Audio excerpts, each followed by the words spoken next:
Testing.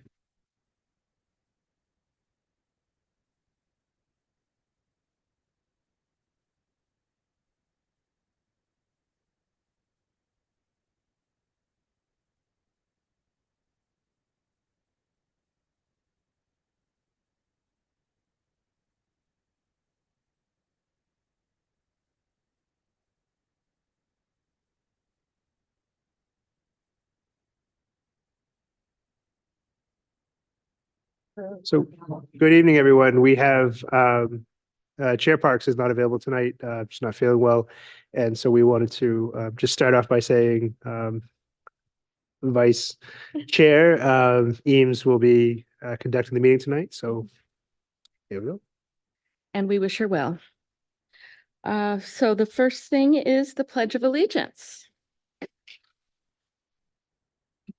I pledge allegiance to the flag of the United States of America and to the republic for which it stands, one nation, indivisible, with liberty and justice for all.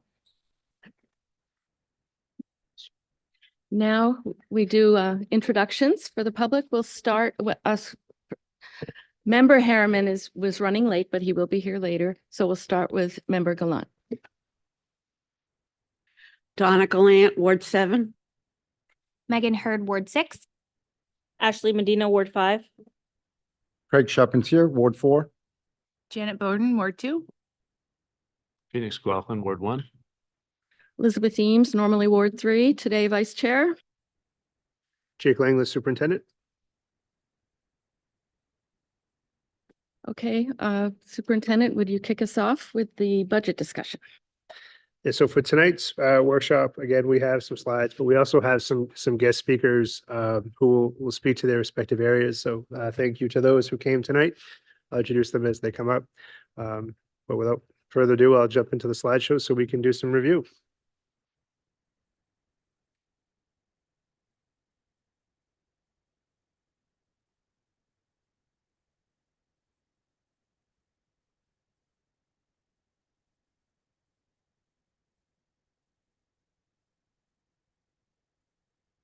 We'll start off with folks from Lewiston Regional Technical Center, Director Callahan, and come on up. And we have Matt West and Rob Schmidt who are joining him.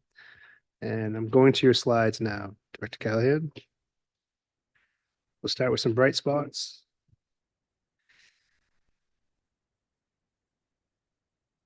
Thank you.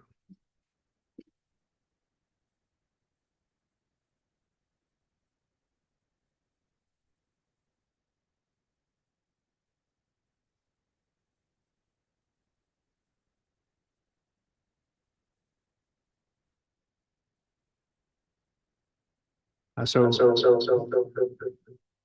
that me or you? it changes on its own when I go to the slideshows. Sorry. All right, I think I'm live. Thank you, Mr. Superintendent. Thank you to the members of the school committee. For those of you who don't know, my name is Rob Callahan. I'm the director of the Lewiston Regional Technical Center. I'm here with my good colleagues, Matt West and Rob Schmidt, who are the assistant directors. Rob is primarily looking after the programs on the Lewiston campus, and Matt is primarily looking after the programs that are existing and growing into the Auburn campus. So I'm here tonight with some good news. I want to talk about some bright spots. If we look tired, it's because we're about to put 111 students on a bus tomorrow for our Skills USA State Championships. This is our easily our most exhausting, but our most enjoyable couple days of the year, where our students will go up and compete in Bangor against all the best tech center students from around the state of Maine. And last year, you may recall that we did very well, that we sent a really good group of students to Atlanta, Georgia, who were successful in states and went and represented LRTC in Atlanta. We had students that placed in the top 3 and 4 in the country in plumbing and electrical, respectively. So it's a really great reminder of the good teaching and learning that's happening, the level of engagement that we see with our students every day. And so, as tired as we may be, it's a lot of fun and something that we really enjoy as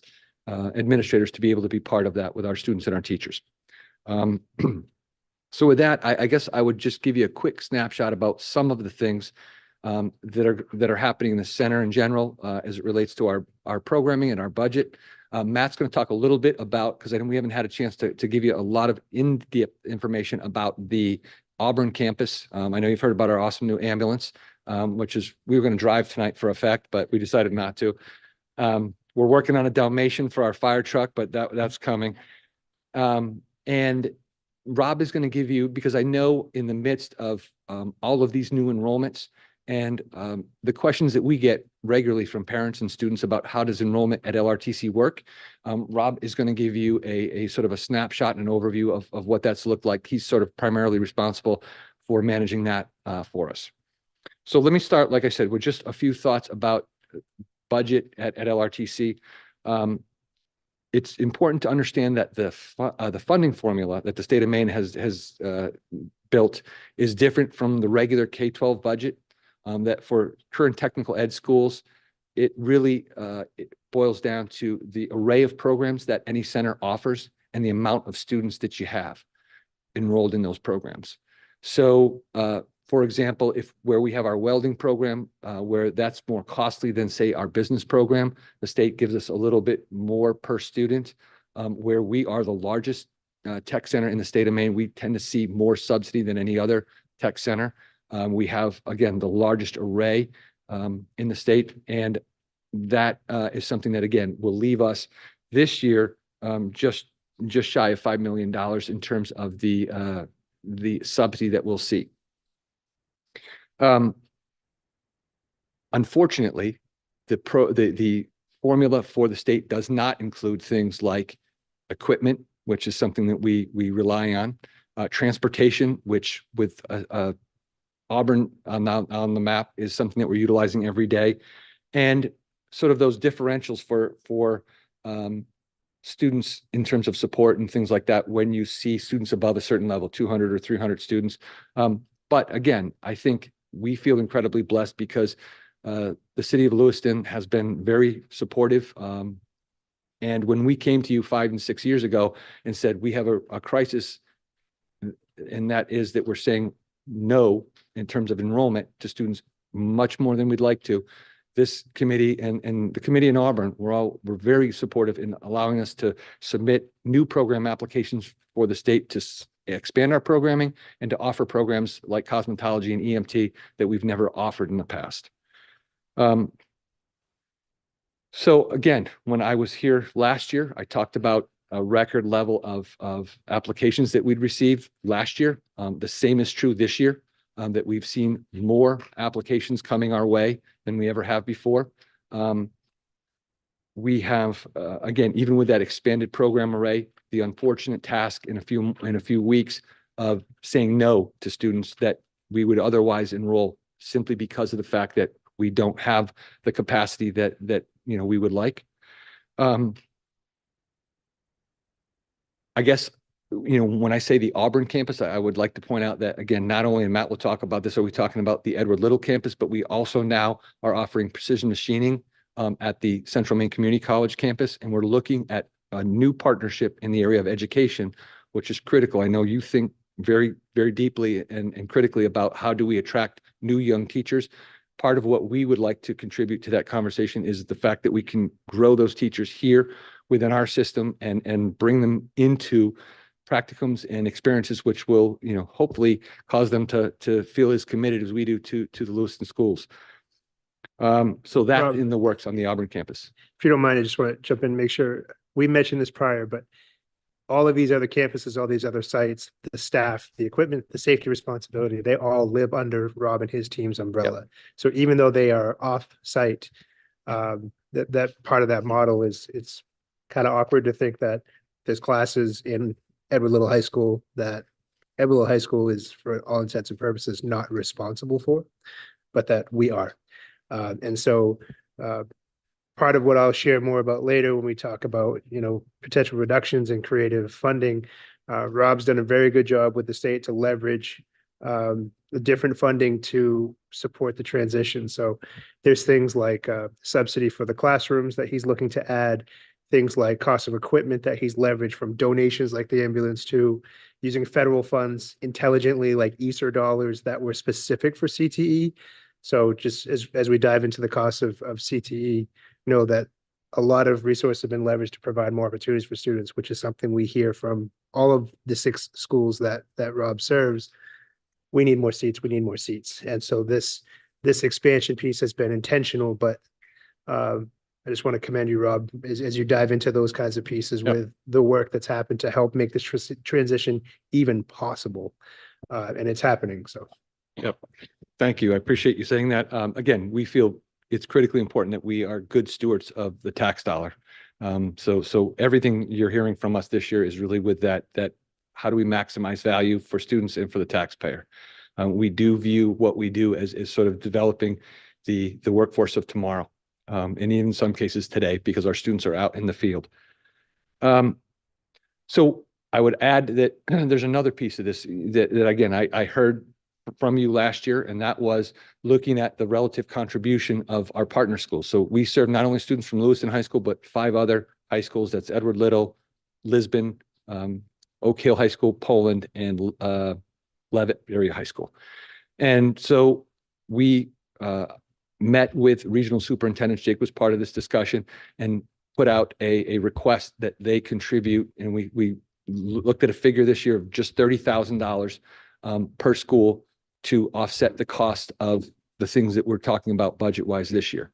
I think it's a model that we will need to continue to have to discuss and shape with area superintendents. But I guess I wanted you to know that I heard what you asked last year, and we are making an effort to sort of force that discussion and cause people to think about the investment as a region that we make in LRTC. So again, I'm proud to say that over the last year, we've offered 114 new seats, and we are projecting another 90 or so for on the Auburn campus for next year, which again will help diminish that demand that we see. Matt will talk a little bit about some of the equipment and some of the other programming that we're talking about growing into in the next couple of years. We are approved, I just would remind you, for 10 new program areas that we wrote the applications to the state for a number of years ago. And the good news about the new funding formula, and I guess this is really important to understand, and the way that it differs from the K-12 is that when we get that approval, it comes day one with funding for the instructor and the instructional supplies. Like I said, not the equipment or the transportation, but a large piece of it is taken off our plate. It used to be that the district, that Lewiston is the financial agent for LRTC, had to wait 2 years in order to receive, a return on the investment that it made. So again, this model works some of the ways better, but it's not all the way there. I guess the last thing that I want to leave you with for right now, before I turn it over to Matt to talk about some of the Auburn programming, but when we look at what LRTC has sort of brought in terms of outcomes, I point to a couple under the program notes section that talk about the fact that our program completers are graduating high school at a 91% rate, and that 88% of our completers are going on within a year to accept full-time college enrollment, to accept full-time employment, or to join the military, which we feel are all really good outcomes. So those are numbers that we look at very carefully every year. Those are numbers that are reported to us by the state based on the data they collect. So it's not us, that's the state talking about our performance. And again, that's kind of the value and the commitment we have to this community to make sure that the folks that are here, that are connected to Lewiston Auburn, that they have a sense of pride in this region, and that they view their future as citizens, as professionals, as people very connected to this region. So with that, I'm going to stop. We'll get questions in just a minute, unless there's anything quick I can answer right now. But I'll ask Matt to come up to talk a little bit about what's on that third page of your handout. Hi, glad to be back again with good news, right? That's always a good way to start. I do want to start off by saying that we are very fortunate that we have a partnership across the river that is 100% on board with what we have going on over there currently. From an administrative standpoint, teachers, students, it's a very exciting opportunity for their school, for their town, as well as for our town and our sending districts. And I do want to invite, if you haven't been over there, please come over and take a look at the new programming because it is state of the art and it's only going to get better with the equipment that we're going to have coming in. So I want to highlight, we have 4 existing programs over there now. We have early childhood, culinary, EMT, and cosmetology. Early childhood came over from our Lewiston campus and they came over, and because they were established, we have a phenomenal teacher and a phenomenal ed tech over there. They got up and running, and we have 20 little ones that come in Tuesday through Friday, and which is really awesome for that school because they've never seen, something like that in their area. As far as equipment for that program, we are in the process of having our play area put in, and this is a staging process with ordering the equipment and having the chips put in and then having the equipment put on top of all of that. So it's going to be done in April or May, June at probably the latest.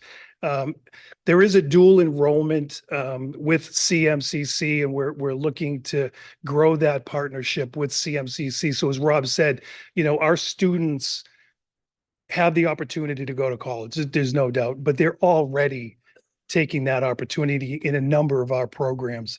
Our culinary program, which is phenomenal, based on the LRTC campus here, and with our new instructor over there, she's taken right off, become part of the fabric of Edward Little. She is catering. She's catering for sporting events for them, holiday parties. There is education constantly going on in those kitchens.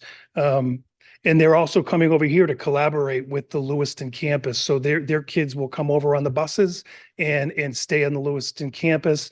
And that'll be vice versa, more next year than this year, where the Lewiston upper levels will come over to Auburn and utilize the cafe that we have over there. I spoke a lot about EMT last time. We are in partnership with an organization called the Maine Public Safety Training Institute. And what they are is a local organization out of Auburn, and they help train EMTs. And we're very fortunate because we have 2 of them who are coming in to work with our kids along with our instructor that's in the program full time. And that's because there's a ratio that the teacher has to follow for legal purposes and through SMCC, which we are dual enrolled with SMCC with EMT as well. So they're literally logging on to SMCC, utilizing Brightspace and other platforms to do coursework as they're getting their training within the high school setting. Our cosmetology program is a huge hit. I mean, it's not the best one, but it really is taken off. I mean, the interest in the program is phenomenal.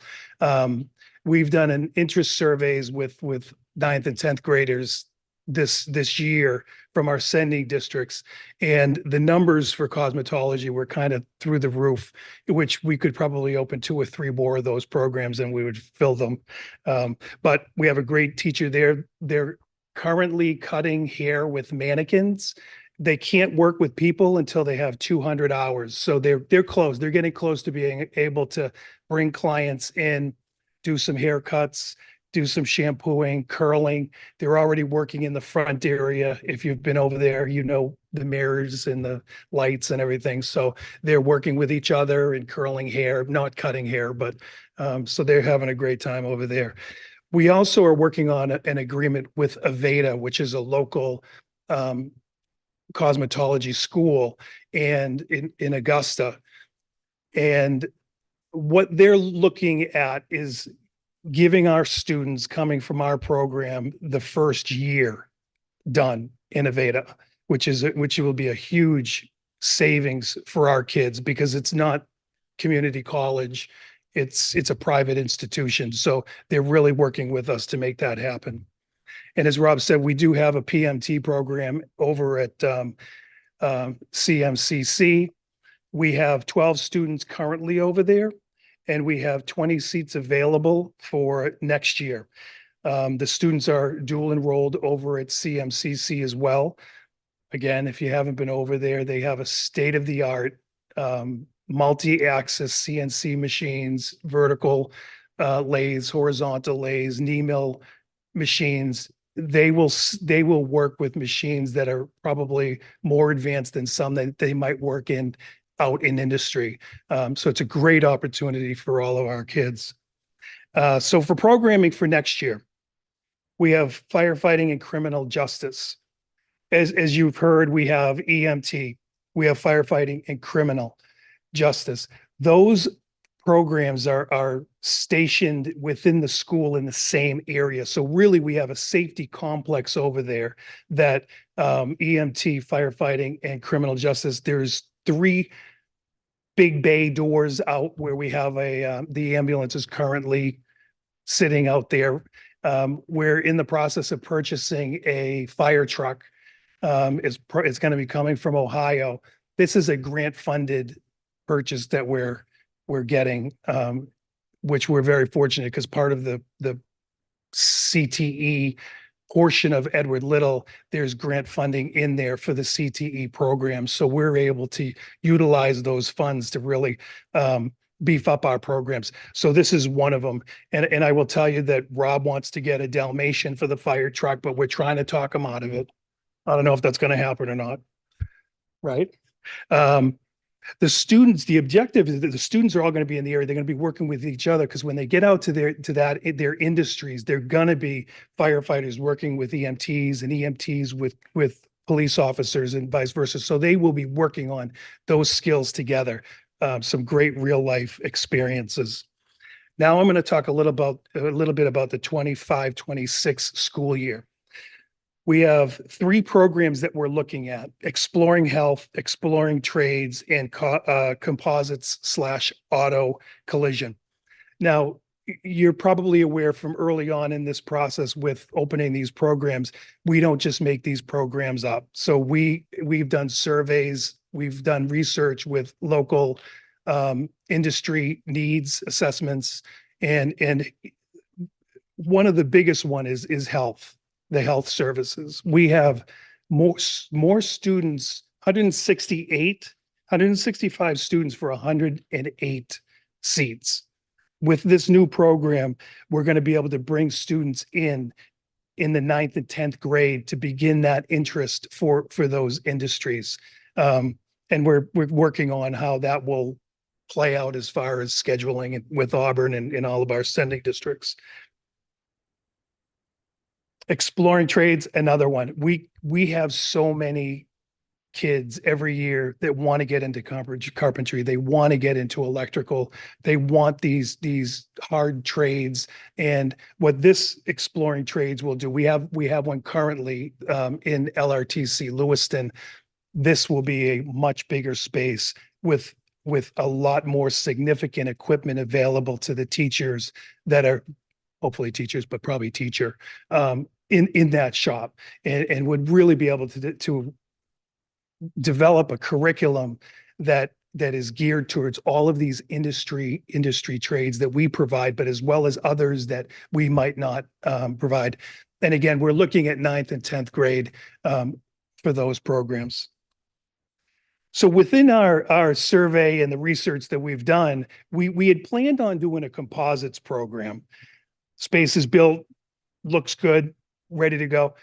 But through our research, auto body was another one that had a huge interest for our students, as well as industry need within the local area. And we determined that it wouldn't be a huge shift to have a composite/auto body program in that space. It's a big space. So we're working with a local organization around what the equipment would look like, what the footprint would look like, and how we would roll that out. And that's for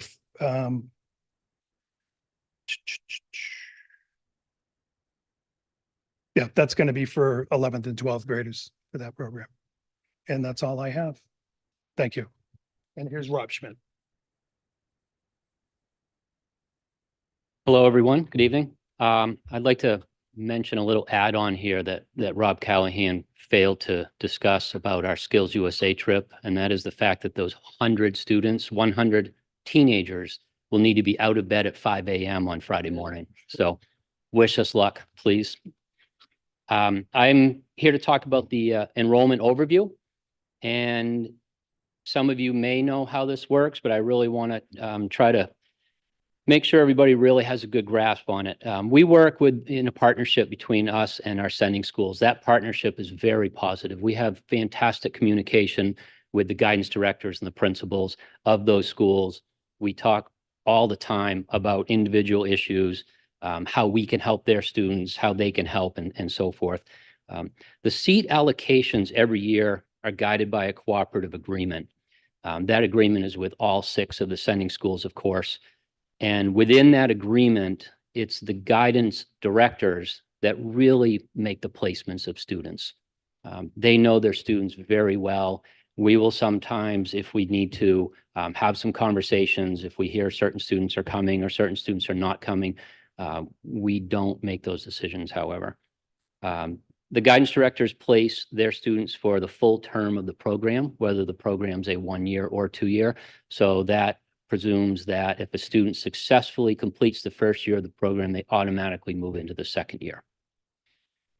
Applications exceed available seats. This happens every year, and applications are being accepted right now. And as the numbers have been mentioned, they're very large. This is tough. This is where a lot of really difficult decisions come into play. I'll show you the sample seat model in just a minute down at the bottom. It's not an enviable task to be a guidance director, and sometimes to be in our position also, where we have to watch a student who has great attendance and really solid grades, and they're just a good person. They could be an athlete. They could be contributing to their community in a really positive way, and they don't get into LRTC because of limited number of seats in certain programs. So the expansion to Edward Little has been fantastic. It's helped alleviate that problem. And as you can see, applications for next school year are up from this current school year. So we're trending up every year. The sample model, this is just for a 16-seat program. As you can see, all the programs that have 16 seats are mentioned there in the list, and our 32-seat programs also. It's somewhat of a formula. You can read the numbers there. For the Lewiston programs, they get 50% of the seats. For the programs that are housed at Edward Little, they get 50% of the seats. And then the allocations go based on what the cooperative agreement has talked about, has figured out over the years. The guidance directors work very well together. We facilitate conversations with them, and in April, we have a meeting. It's always at the Green Ladle. And that's the day where we finalize all the seat placements. So students will be applying up until that 3rd week in April, right before vacation. And then we'll all get together. As I said, we facilitate the conversation. The guidance directors have been really, really civil and cordial to each other, even though there are times, for instance, I'll throw out an example. If one school, let's just say Oak Hill, for instance, doesn't fill a seat in a program, that seat becomes available to a different school. And we make sure that each school has an opportunity to pick up extra seats as they become available. And it appears to me in the years I've been doing this, this is a very equitable system. And like I said, everybody seems to work well together.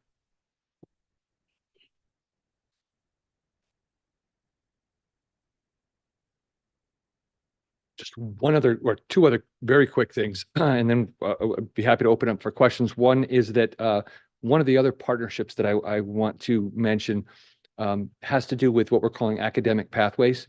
One of the reasons sometimes students will not return to us in a second year is if they have failed a course or if they're behind on their graduation trajectory from high school. We are partnering with our good partners at Lewiston Adult Education to see if we can begin to offer some of those credits, particularly math is difficult for students, so that maybe part of their LRTC day could include a math class, which would allow them to remain on graduation trajectory, stay in their LRTC program, which is so important to them, and complete the program as well as graduate from high school. So that's a partnership we're excited about. And I wanted to mention, I'll let Jen talk about it as well. But again, I think it's just a great relationship that the two programs have. The other is just an exciting program that Superintendent Langlace has volunteered in our cosmetology program for a makeover day. So any thoughts you might have about whether he'd look good as a redhead or with a handlebar mustache or anything like that, we'll take that feedback. I'm anxious about this and not in a good way. Well, thank you for your patience. We'll throw it open to questions. Okay, working down the, okay, I'll work this way. Member Hurd, please. Thank you. So I had actually emailed Jake because I wanted to understand the more of the enrollment piece of it. And I watching meetings and you being here, you kind of maybe have heard me ask this before. And I have said this before. So my plumber is actually an LRTC graduate and he is phenomenal. I would trust him with my life. But he wasn't necessarily a great student. I feel like LRTC kind of saved him. And so we do have some students in LPS that are maybe in a position where they're not doing great in school, but LRTC could potentially put them on the right track. Yep. And so I just wanted a more of an overview of how students get accepted. How are they enrolled? Do they have to keep like a certain grade average with their core classes? Yep. How does that all work? Because I just want to make sure, especially in the trades, like we need trades, we need plumbers, we need electricians, we need carpenters, we need all of those things. And we've actually seen a couple students who are actually working outside of school in these trades, but not doing great in school. So like, how do we get them to do school, but also continue like to do all of those things? That's a great question. So I guess I want to just say right up front that grade point average is not a requirement for selection by the guidance counselors. What we generally talk about is that you need to be on track to graduate, or roughly. And again, we're talking about sophomores, so there's a bit of a kind of an extrapolation that needs to happen. But we have students that come to us having failed a course. And again, as long as there's a pathway that exists between that sophomore year, even with a failed course or maybe a lower GPA, to graduation, that's fine with us. We look at a student's recommendations. So from a coach, from an employer, from a neighbor, as another positive way that might indicate this is really maybe the thing that sort of turns them around or gets them inspired to come to school every morning. And then we look at really the students' engagement. Did they show up for a tour? What conversation did they have with our teachers? And those are the kind of things that we kind of base our recommendations on. But again, they're recommendations. I would also say that part of what I just described with Lewiston Adult Ed is aimed at for those students that are maybe dipped below. Maybe they're a full credit or two beneath that graduation trajectory. I would agree with you wholeheartedly, Member Hurd. I want to pull them into LRTC. So if we can offer a course or a pullout for part of their day that puts them back in that trajectory and keeps them with us, then we're committed to building out those academic pathways. We're going to start with math this year. My hope would be that we continue with English, and I guess I would also say that we're working with a consultant to make sure that it's trades related. So trades math, medical math, for example, or writing lesson plans for our education students. Those are the kind of things that we want to put into a portfolio, provide to our local, our partner high school principals and say, we think this is worth a math credit or a science credit. Again, this is a conversation we're having with them now, and I think they're very positive about it. Oh, follow up. And then for your seat allocation models, it says there's a 16 student program and a 32 student program. Is the 16 student program solely because you don't have space or teachers? Is that why that's lower? And is there opportunity? I mean, we all want space. LPS wants a lot of space, but Yeah. is there opportunity to grow those programs to offer more students? So again, this is just a sample. We have some 18, some 20 student seats, and it really is a function of a couple things. One is the physical size of the classroom and the shop space. Another is in some cases, like with our CNA programs or with our electrical programs, there are state mandates so that you have to have a master's license and you can have only so many people working under you as a master or a registered nurse. So that sometimes shapes the number. And I guess the physical spaces. So let's use trades, plumbing and electrical, for example. Those are always very popular, and those are 16 because of the master plumber's license and the master electrician's license needed. So it's a combination of the fact that we only have one shop each at the moment, and I only have one master plumber and one master electrician. So that's what sort of dictates the fact that we have 16 for those. But to your question, I think, is there's the potential to expand there. It's just a function of space and teaching expertise. Thank you. Member Charpentier was next, I think? No. Janet, okay. Member Bode. Thank you. So I have a few questions. Please. I guess my first question kind of piggybacks off of Member Hurd's first question, which is, say you accept a student into a program. Yep. And maybe their parents told them they should do this. So they apply for it and they get in there and they really don't like it, but they go along with it because, you know, for whatever reason. Is there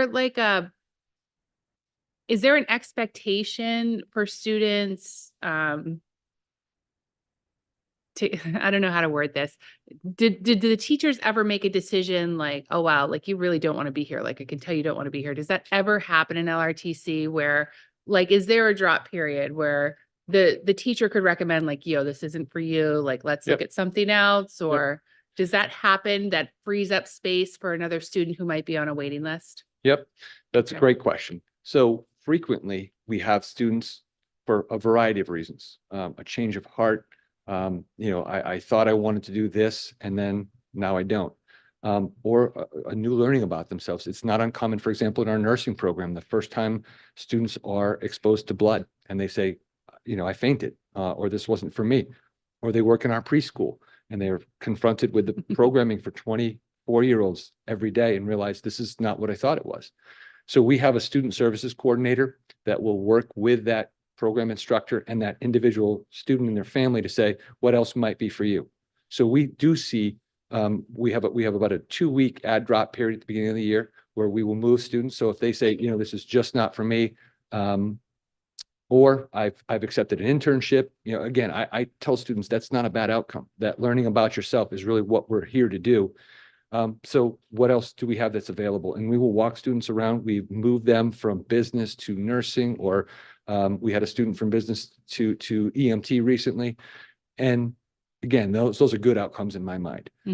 Sometimes it's, I don't know what I want to do with my life. I have I know it's not welding, or I know it's not this. And that's a tough one because sometimes we don't know how to sort of help at that point. So we'll work with students to try to do some discernment about what kind of career ambitions they might have. We do have programs like Trades Works, which is a sort of a survey, or Exploring Healthcare Professions, which is a survey type course, which will expose them to a number of different things. And we can move them there. It does get harder. And I think to your question, sometimes where they say, I don't want to do nursing, I want to do electrical. And I say, well, we have no seats in electrical. And that is difficult, where students opt into something that unfortunately at the moment we can't offer. So, okay. But it's not, I guess to your question, it's not uncommon for a student to move within the first couple of weeks of a semester. Okay. I guess my next question is, with the sample seat allocation model that you gave us. Yep. If the program is in Auburn, even though it's still Lewiston, do we still get like 8 students for 16 program and 16 for 32 for Lewiston, or does Auburn get that higher number and we end up? Right. So by that regional agreement, we've sort of flipped. So if we're looking, let's use EMT, right? That's hosted in Auburn. Yeah. Where Lewiston would be getting it, those 8 seats. Now, because it's hosted in Auburn, Auburn gets the 8 Auburn gets the 8 seats. Okay.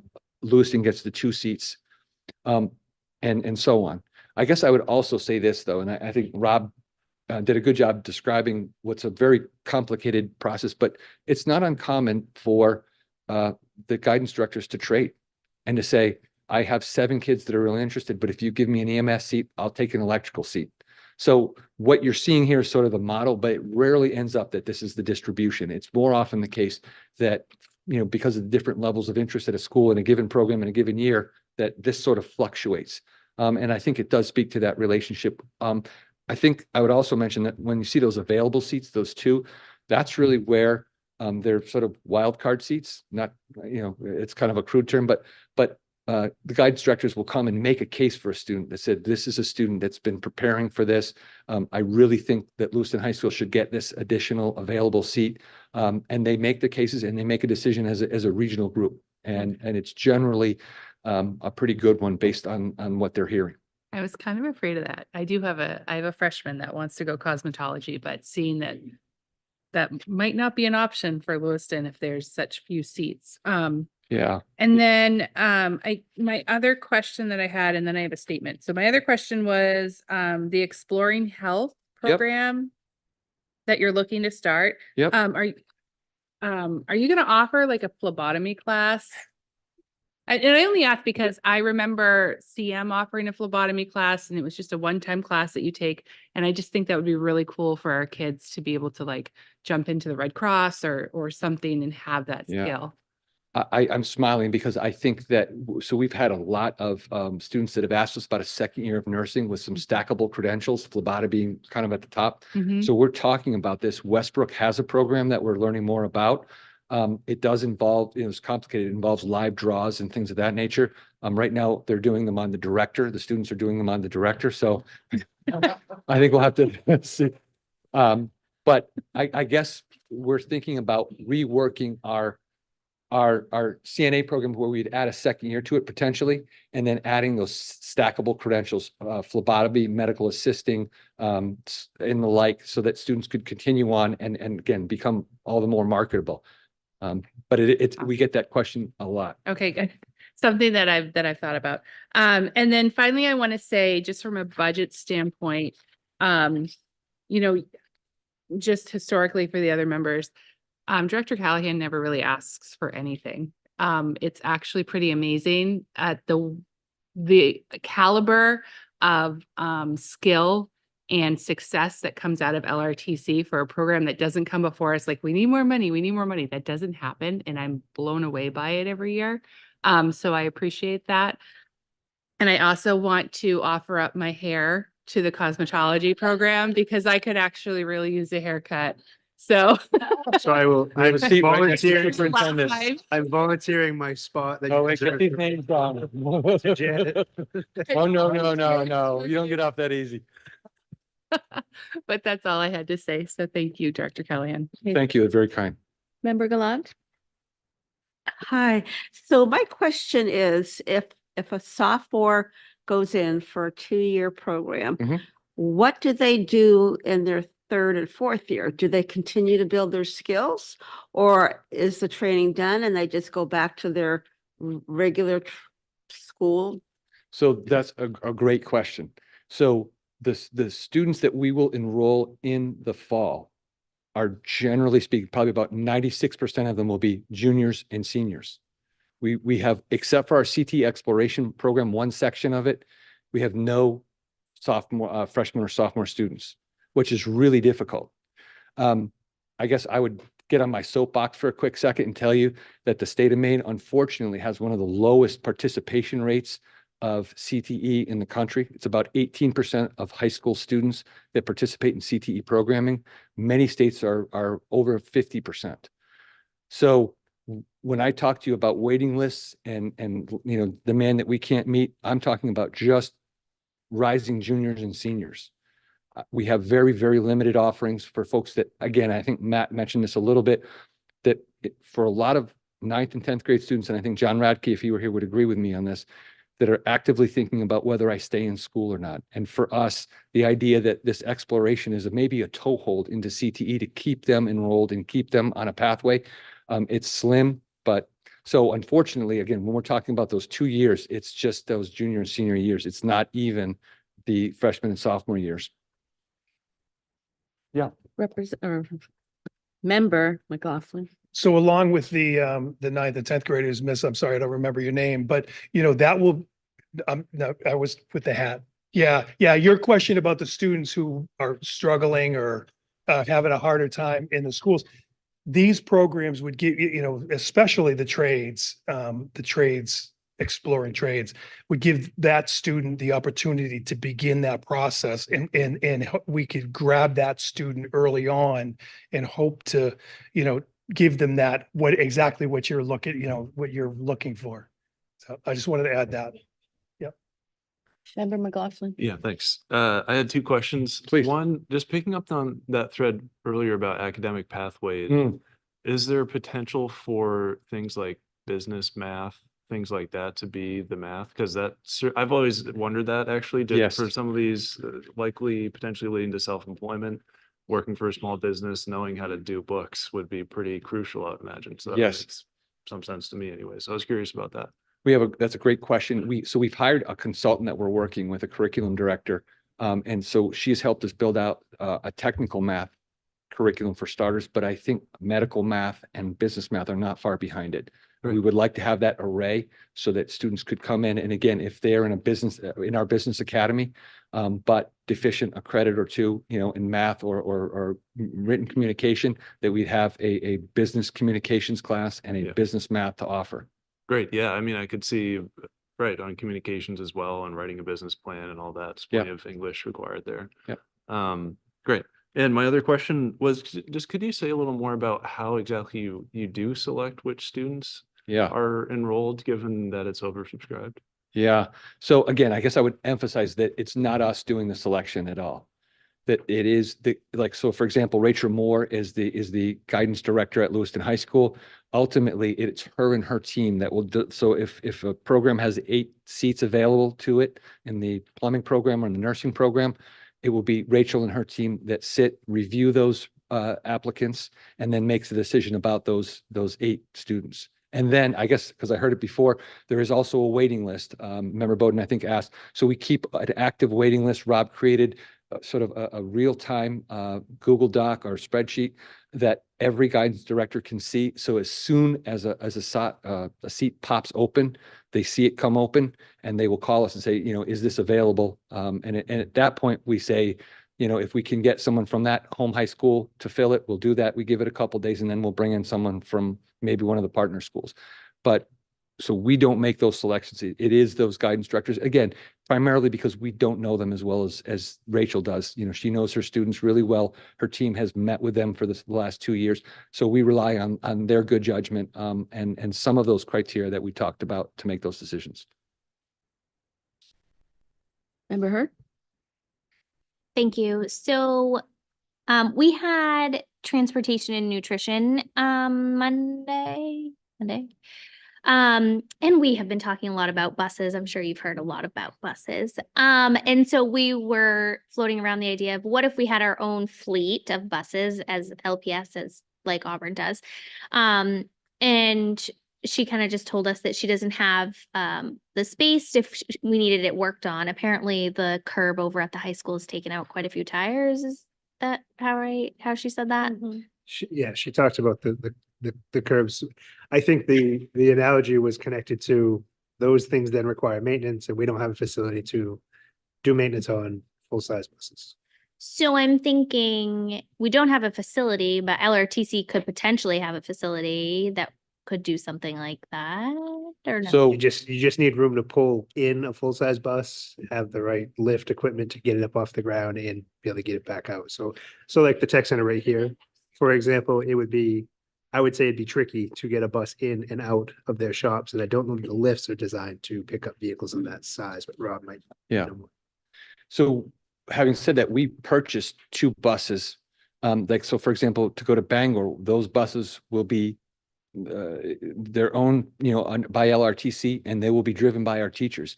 A couple of years ago, we had teachers, I made an offer, and they to get a CDL license, and they took us up on it. So when we go into the community with, to work on a housing project or to take our students to medical, our nursing program, for example, we oftentimes employ our own teachers to drive our own bus. So we do, I want to be very careful. We do a light repair, what I'd call it. So for example, the students just put 4 new batteries in our buses to make sure we don't stop, we don't die somewhere up in Bangor, on the side of a road. But beyond that light repair, we have a good relationship with the city of Lewiston. They will work on our buses and keep them in good working order. And they're happy to invoice us for those. Yes. But just kind of on top of that, where the state is, I feel like statewide, we're having a bus shortage. Would LRTC be able to is a CDL license something that LRTC could offer? Is Yeah. that like a program opportunity or? Yes. Again, I love these questions because that's what my mind works on. So not only as a way to solve practical problems, that we have moving our students around, but also as a really great career opportunity for our students. We have the Gendrons and the St. Lawrence of the world saying, you need CDL and heavy equipment operators. So that's something that we're actively looking at in terms of as a next phase of programming. Member Gallant? Member Heard asked my question. Member Medina? So I just wanted to compliment you for working with the adult education to, help with the math piece, because I know kids myself that were like, I'm not good at math, so I don't know. I don't want to drop the class, start and then have to drop the class. So I think that's important. But I was also wondering, is there like a trial period where kids can sign up and maybe for a week feel it out, and if they don't like it, they can just leave and then somebody else gets that space? Yes. So great question. I will say in full disclosure that in a former life, and when I was hired by the Lewiston Public Schools in 2004, I was the adult ed director or the assistant director, and I became the director. So it's been a very it's a program that's near and dear to my heart. And I think Jen and I have maintained a really good working relationship. And I feel like it's a critical value for this community because there's so much good that happens in that program. I was amazed greeting students through the door in the evening programs to hear about the ways in which, heard you describe some of the separation they felt from school and some of the really not feeling very valued. And they would come back for an adult ed diploma at night, and it'd be a physically difficult thing for them to do. And I remember saying to myself, if I'm in a place where I'm working with those students in the daytime, we got to think about how do we get to those students so it doesn't end up that Jen sees them, 10 years down the road and really, hesitant about school in general. To your great question about can a student try it out? So we have a couple of middle school programs that allow students to come to us for a week, to come to us for a summer. We do summer programming.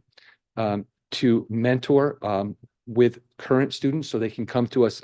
We had a program where a student from the middle school is with us every other Friday, attached to an LRTC student in automotives or in medical science or in any of those areas. I will tell you that we regularly host for 9th and 10th grade students. We have an open house that we invite them to, but we also allow them to shadow for a day. So if a student said, I think I might be interested in an IT, but I just don't know enough about the teacher or the commitment of time, they'll spend a morning with us and get hooked to a current student. We'll tell them this is what the program's about.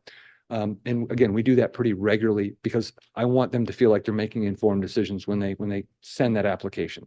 Awesome. Well, you actually answered my next question because I was going to ask if you had some sort of mentor in program where kids can kind of shadow and see what's going on, maybe meet some alumni, or things like that. And then I didn't know about the middle schools and the summer programs and stuff. How do kids find out about that? Because my son is interested in the electrician or culinary. And we didn't know that was an option. So how do they find out about that? So we have a relationship. So our student services coordinator meets not only with the high school guidance directors, but she meets with the middle school guidance directors. So for example, I'm just trying to think, we have the mentorship program for high school, for middle school students. We've run what we call Mud and Ice Week auto camps where students are building mini race cars. And again, they have to learn all of the math and physics that go along with designing a car and gear ratios and everything of that nature. So that's something that we advertise with the middle schools, they can send us a couple of students, and then we've been transporting and feeding students on a grant that we wrote in order to get middle school students here. We're very proud of the fact that we're going to host in June a program called Trades for Me, and it's trades program, a complete day for only young women in middle schools. That we want to encourage young women to consider seriously the trades. So this is a really great look. It will be led by our faculty, but really we're sort of working with some of our young women in the programs to act as leaders and ambassadors for the day. So these middle school young women will get to come in and really experience what it's like in an automotive shop, a welding shop, where they might feel it's uncomfortable or just awkward. This is really a day for them. And so we throw all of our current students into other areas, and it's just a day where they're running the place. So. Thank you. And just something real quick. I heard, I saw this post on Facebook of this girl. She's a mechanic and she opened up her own auto shop. And she also has a cosmetology, a friend that does cosmetology. So they had like a hair salon next door. So the girls just wait to, when their cars get fixed, to get their nails done, hair done. So that's really cool. I think I've seen that. I love that entrepreneurial model. Yeah. Anyone else? Thank you so much. Very impressive. The whole community thanks you. Well, we thank you for your support. Thank you guys very much.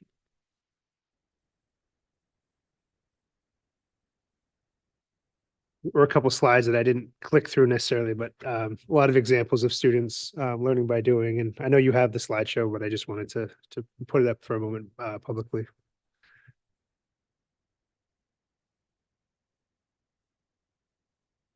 Next up, we have Director Jen Tyner from Adult Education. And I'm assuming that Rizal is not here because someone's running all of the buildings that are running classes right now. All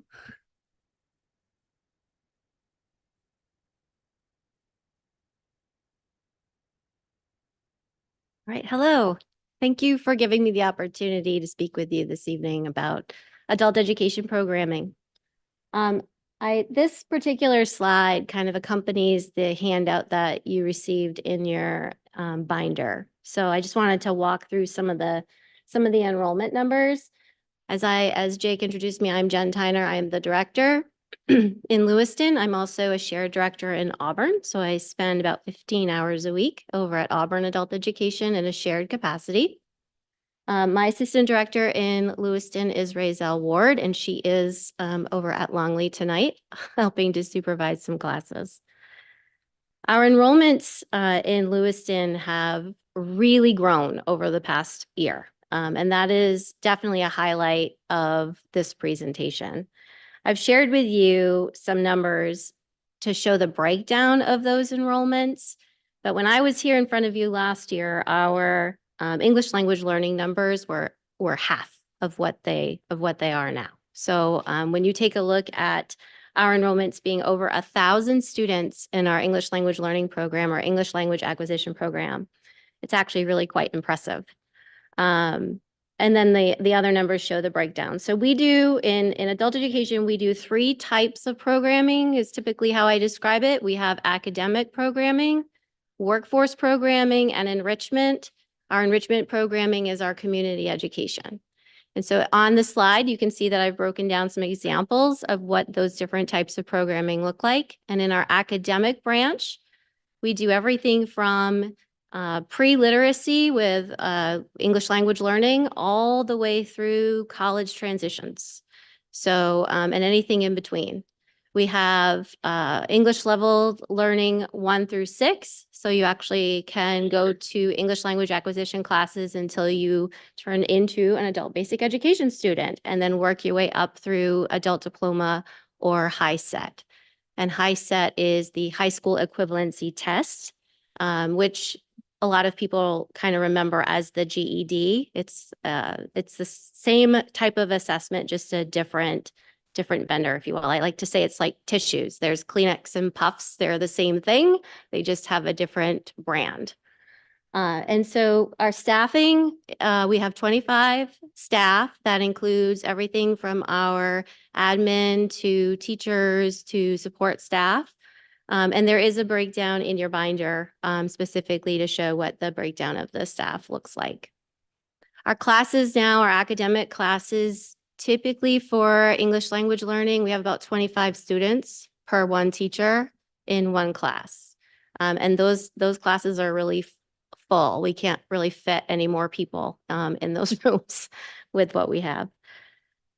Workforce programming, we do all of our workforce classes, similar to how kind of Rob described. We design our classes as integrated education and training. That's the model, the design model that we use for all of our workforce.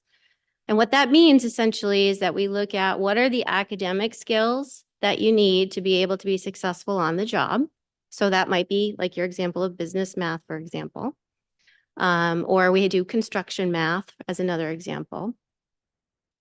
And then we look at what are the language skills that you need, and what are the employability skills. So in partnership with some local employers and using our Work Ready curriculum, we're able to identify what are the employability skills that are sector specific in the community. So we try to adapt and customize and contextualize those programming so that they fit for both what you need for the credential, but also so that you can successfully go into work in the local community. And the third branch of the third part of that integrated education and training is the hard skills. So that would be what specifically do you need for that credential of value? Every workforce training program that we provide is tied to a workforce credential of value. So we kind of look at what is the transferable credential that would be applicable both in this community, but also maybe in other places around the state. I've given some examples there, so you can see that we have digital literacy, applied technology in the workplace. What's unique about our applied technology in the workplace programming is it's not just for Lewiston, it's also for the entire hub. So adult education programs are organized regionally, not just within the local community, but we have inherent partnerships across the larger region. And our hub in this area is Hub 6. And so that's all programs within Androscoggin and Oxford County. So there are 10. And we try to tailor the programs within those regions so that we're not duplicating what we're providing for adults in the larger community. The Applied Technology in the Workplace course is an IET that Lewiston has launched, but in partnership with the hub. Because it is an IT training program, the students that take part in that class have some natural sort of tech curiosity, and they're not afraid of the technology. So they're very much able to do things like remote in from Region 9, right? Or remote in from Shakopee Valley. So they don't have to worry about transportation as a barrier to get to class. We have a very robust pathway with our apprenticeship program that has a few different branches. One in particular is our healthcare pathway. So we take those adult learners, that's very much geared towards English language learners. We help them to learn basic concepts in healthcare foundations and language very much tailored to the healthcare sector through that introductory foundations class. And then they're able to advance through personal support specialist credential, and then on to the certified nursing assistant credential. We have others as well, including our Teller Academy, some ServeSafe courses as well. And then ultimately, we also have community education, and that's always fun. Hopefully you see your brochure that comes out a couple times a year, and you can kind of walk through what those community opportunities are. We are seeing an uptick in some participation when we had COVID, and then right after COVID, things really kind of got condensed and a lot smaller with fewer participation, but those numbers are also growing. So that's also very encouraging. But we do all kinds of things. You can take an exercise class, you can learn. Bees are very popular. I don't know why, but bees have been very popular this year. Everyone really cares about the bees. And then Mexican cooking is another example. We do financial literacy. Of course, we have an eclipse coming up, so there's a partnership on that class. And so that's just an overview of some of the programs that we provide. In the next slide, I wanted to make sure to give you a little bit more highlights, if you will. So I already talked about the fact that our English language enrollments have doubled, but I wanted you to see what those numbers actually look like. And so you could see the breakdown back to 2020, 2021, and where we are now. So we were at the beginning of January, we were seeing about 50 new students come through our program a week, which is a lot. And those learners were specifically people coming to our community who were looking to learn English. I've provided the breakdown of some of the most popular languages. I know when Liza's here, she gives you some of that information as well. So I wanted you to see what it looks like from the adult perspective. We have 62 countries represented in our program and 31 languages, which is phenomenal. 40% of our students speak more than one language. If you skip to the workforce enrollments, you can see those have tripled. And that is in large part due to the addition of our apprenticeship pathway and some of the integrated education and training programs that we're trying to do more effectively around the hub. So I've given you a smattering of pictures here. It's always nice to see students with certificates. We do try to honor them and celebrate their milestones along the way, because much like what Rob talked about, we like to do stackable credentials. So we like to recognize those milestones and keep students motivated to keep learning more. And so you can see within here that I already talked about what the model is with integrated education and training, but we have everything from a foundations IET class, which is really geared at an ESL level, like a low intermediate level for students who do not quite yet have the language skills to launch into work traditionally. Like they need to know a little bit more about how to communicate on the job or how to understand safety regulations on the job. So what we do is we take students at that level and we expose them to the language of those skills that you need. We talk to them about how do you develop a resume, what is a resume and a cover letter. We work on some basic interviewing skills. And at the end of that course, they've done a lot of career pathways exploration. So they're beginning to think about, you may have had a profession in your past life in your home country. Do you want to do the same thing here, or do you want to do something different? And sometimes we're surprised to see the numbers of students who come to us who say, I didn't have a lot of say in what I was going to do. But now that I'm here, I want to really explore a totally different line of work, which can be really exciting for students to have the opportunity to start to explore those things. So we do that through our IAT foundations. You can see clearly there's some counting of money there. So we're doing some Teller Academy, which we have some employer partners in that. And our healthcare pathways, there's a pinning ceremony there. When they go first to their clinical placement, they put their badges on, and that's a very special moment. And then at the bottom there, you can see someone taking some computer parts apart. That's part of our applied technology in the workplace program.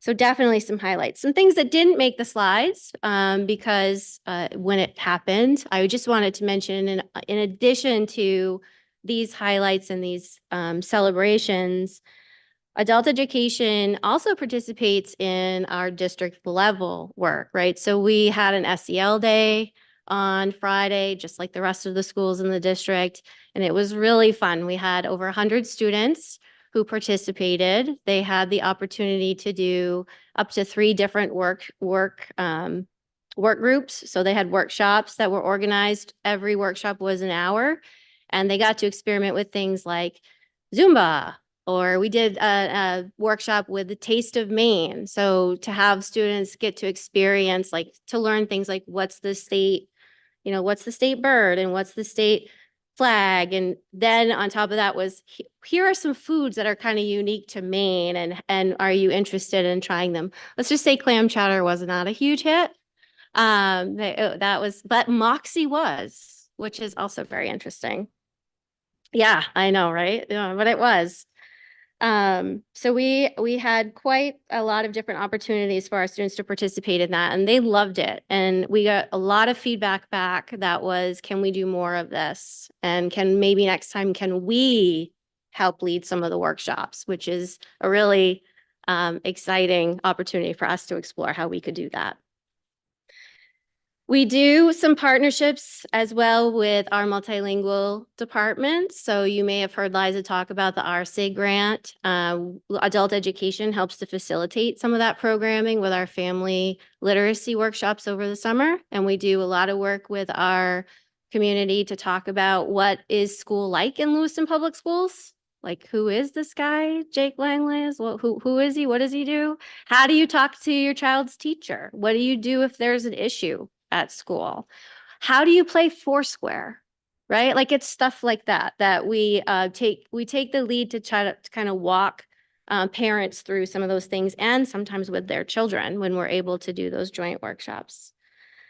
Rob has talked about the LRT potential partnership that we're hoping to explore to add some more pathways opportunities for students. And that's been a huge priority of mine as taking over for a director a couple years ago, is to really look at how do we expand and develop more opportunities and pathways for students in partnership with the high school and LRTC and Next Step to be able to provide more options for students.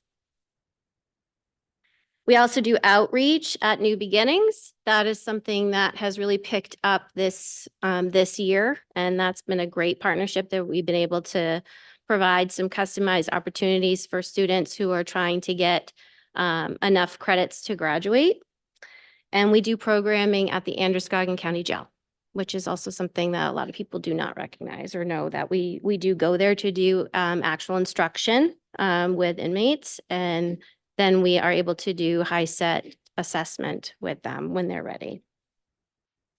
As we get ready for fiscal year 25, I wanted to talk about just a couple of things that are priorities. Excuse me while I try to read my notes that are small. We have the opportunity to launch our new Mainer Resource Center, which is something that is in partnership actually with Portland Adult Education. So some of you may know that there's a new Mainer Resource Center that is part of Portland Adult Ed, and that funding has been expanded, and they are now able to hire someone to be a statewide coordinator for that programming and have added some associate level positions there. But part of that contract was also expanding programming to Lewiston and also to Bangor. So now Lewiston will have the opportunity to have its own new Mainer Resource Center, and the coordinator for that position has been hired. She has not started yet, but that will be soon. And as soon as that happens, I'm sure you'll hear a lot more about that in our community, but it's going to be right next to Adult Ed. So it's going to be located in the modular that's right across from our entrance. We are expanding our apprenticeship pathways to include educator pathways. So that's something that we're working with very closely with the school district to try to look at certification needs that both for emergency certifications and conditional certifications. What role can apprenticeship play in that process? And that's still very formative, but we're definitely making some progress in that. And I hope that we'll be able to do a lot more of that throughout the next fiscal year. We're expanding our hub IET, or integrated education and training, to include culinary and hospitality, as that is a significant need both in this community but around the entire region, and with lots of employers needing a lot of help. And continuing to develop just pathways for high school completion, really wanting to do more. I'm part of that committee and really hoping that we can start to look at ways to leverage adult education as a pathway, a little bit more with even credit recovery options for students. And then there's just some really good quotes, if you get to read them, from students. Are there any questions? Member Hurd? Thank you. So I have to say, my husband watches at home and he works for Casey, which they own Kleenex, and he was like, there is no comparison between Kleenex and That wasn't really what I meant, but yes, you're right. So I just had to share that because I thought that was funny. I'm like, well, at least he's paying attention. But I was wondering if there's an age requirement. I know it's adult education, and I know you talked a lot about like pathways and connecting with LRTC, but if there are just some students who, you know, maybe they help take care of littles, or maybe they have to work during the day to help support their families, or, you know what I mean? So they really can't do like high school. Is there like a minimum age that they have to be in order to apply to or to attend adult ed? How does that work? Yeah, that's a great question. And you don't really ever have to apply to adult ed. You can just come to adult ed, but there are some regulations around who can do that in terms of the age. So there's both statute and then there's local policy. And at some point, we'll probably revisit the policies because those haven't been looked at in a little while, but 17 and older is by statute, the sort of the legal definition of who can come to adult education. But there is the opportunity for Jake to be able to approve a 16-year-old to attend with extenuating circumstances. That is to enroll in adult education. That's like to say, I'm going to change my path from a traditional high school trajectory to joining adult education and looking at either an adult diploma or a high set. We serve credit recovery. We can serve credit recovery without a student actually having to enroll in adult education. That's a separate service that we can provide through adult education. And that's really that's really kind of at a like typically those would be probably mostly juniors and seniors, just because you might be taking a class with also a 35-year-old or a 40-year-old who's looking to do their adult diploma. But it's not a universal rule. We would look at the individual circumstance and say, like, is this an appropriate placement for this student? And then we would also need to get parent permission for them to do that. Yeah. You're welcome. Can I just add to that? Jen has some expertise in multiple layers. So she also ran our teen parenting center for many years successfully. And so we have had conversations, while some of it's not in this budget, we continue to look for ways to serve students whose life circumstances are just really, really tricky. So we're looking at a model, and Jen's already started doing some work behind the scenes, but at a model where there's actually other organizations that do this that are more independent, self-paced models where students can demonstrate their competencies through visiting somebody who comes to their residence to say, okay, haven't seen you in a couple of weeks. You set this time. I want to check on your progress. Again, these are very unique circumstances and situations, but we're looking at trying to get to a place maybe with a grant or with some kind of budget adjustment to start that. That might save us some tuition that we spend elsewhere in certain situations, but also allow a lot of kids who are in our community that for whatever reason had a child, ran into some trouble, who are on a piece of paper on pace to graduate, who just stopped doing school because life doesn't allow for that convenience, if you will. So it's not necessarily in your budget, but I wanted you to know that we're looking at that model. And if we can figure out a way to save maybe some tuition dollars, this might pay for itself. We can also, if we do this the right way, create a collaborative agreement of sorts with adult education and the high school. The students may be able to be claimed as enrollment for subsidy. So we get into that, that paradigm or that dynamic of what can we get funding for? How can we pull one piece and another? It may pay for itself, but we want to ensure that it does. So I'll keep you posted on those things, but those are things we've had conversations about, and it's an area of expertise for Jen. So we might be able to tap that to start that process.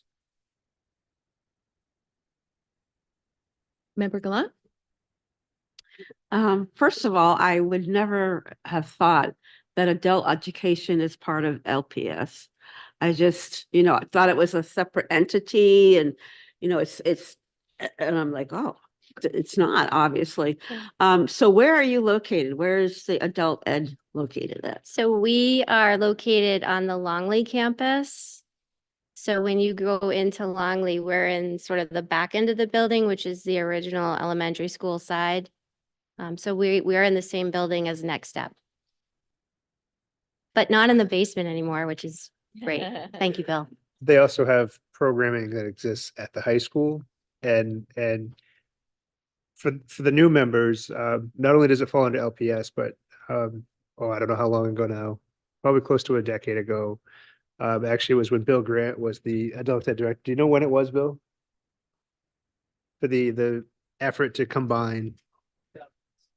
So 2016, so not quite 10 years ago. The then superintendents came to an agreement that from a cost effectiveness and programming opportunity, the adult ed director of Lewiston and Auburn is essentially Lewiston's employee mostly. And Auburn helps pay the bills and provide spaces and whatnot for programming. So Jen oversees both of those spaces. And as she mentioned, other satellite related programs that are either unique or happening in the Androscoggin County Jail or is it ICE, ITE, online, more interactive, but it's live. So Yes. there's a lot of different ways in which this happens. Member Medina? I just really wanted to say thank you for, everything that you guys do over there. There's a lot of value in the work that you do. When I worked at Take Two, I got to see more of the impact that you make with the kids firsthand. But also just myself, like I graduated through Lewiston Adult Education. I dropped out of school when I was 17. I was 5 months pregnant when I graduated, and I did my CNA classes through there. So, it helps people that are on different paths and kind of help me, keep my ish together. So yeah, thank you. Thank you. Thank you for sharing that. We're proud of you. Member McLaughlin? Thanks. I'm just curious to learn more about how you pulled off such an enormous increase in enrollment. I mean, I imagine that must have come with more That's a staff. great- How was it funded and all that? I'm just really amazed Yeah, by that's a that. great question. I guess you might get a slightly different take if you ask my staff. And you'll see too, if you look at your handout, we're very proud that we've been able to accommodate the increase that we've had, but we actually are at a point now where we have a wait list, and our wait list is up over 100 people that are waiting for English language learning acquisition programming. So, and it varies level to level. So I can't say universally it's every level. It's not every class, every level, every day, but overall we have about 100 people that are waiting to be served. And that's hard. That's hard to have people coming in and not necessarily always have a placement for them. But our classes are full and the staff are teaching as much as they can. You can see on that handout, it's basically 7 classes to 1 teacher. They are busy. And it's a lot of different levels and a lot of different preps. And we just have, another highlight that I didn't mention is definitely the staff, because they have really worked hard to be creative and think out of the box. And we've come up with some opportunities to engage people who are on the wait list, so that we have developed some orientation classes that run about every 8 weeks, so that those folks are able to get in, learn about adult education, learn about the Lewiston community. And then we hope within that 8-week period that of course a seat opens up and that they can move into that seat and have more consistent English language classes. So yeah, it's just been a lot. We've added people. People are sitting sometimes 2 to a desk. And then we have some teachers who say, if they come, I will take them, and we'll take them until we can't put any more chairs in here. Don't tell facilities that. I'm sure that's probably a fire code thing, but yeah. We're always that's what mindful we're of doing. capacity limitations. Yeah. I do want to add though, just Jen, something you didn't include, but that may not be on people's radar. I think traditionally people used to think of adult education as kind of like night school. It's not. They're open all day long and then well into the night. So you'll see adult ed students all day long go into their classes at the Longley building, starting early in the morning, and Rezo's right there now at 7 o'clock at night, still facilitating, classes that are being run. So I don't want to say it's 24/7, but their hours of operation exceed a lot of our programming by far. Yeah, we are open Monday through Friday. Mondays and Fridays, we're not open after 4, but on Tuesday, Wednesday, and Thursday, we are open from 8 until 8 p.m. And then we run year round. So we do not have summers off or school vacations. It's a continuous service that we provide. Other questions? Member Glenn? Yes, so I'm wondering if a student here at the high school, or excuse me, or any grade level is doing ESL, does that, do the parents and the parents are also doing that? Is there any collaboration between the students and the adults that are on the same track?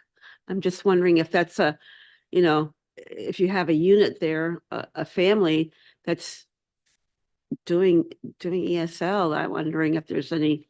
So we definitely do have times where we have the parent and the child in the same class, but the child is actually also an adult. Does that make sense? So there are times when we have related people who are taking the same classes at the same times because they can get to school that way. It's convenient.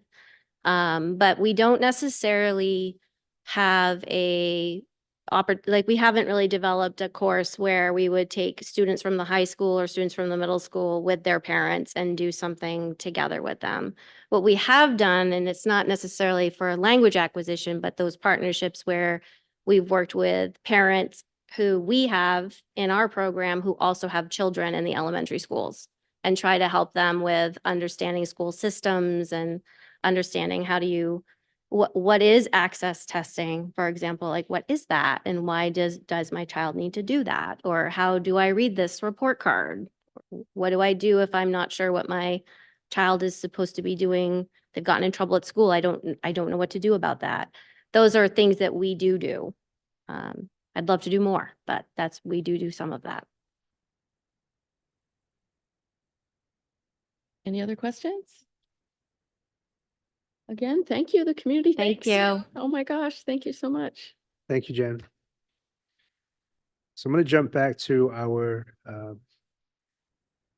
slideshow that we've been working off of for a lot of meetings now.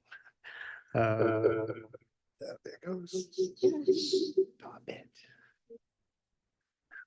It's my budget slideshow remix.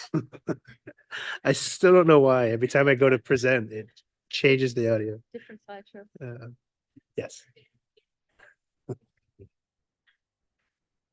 Oh, gosh. So tonight we had these items slated, as you know, and I'll work through these, just pointing out things just for consistency purposes. So Article 3 is LRTC, which I know you've heard from tonight.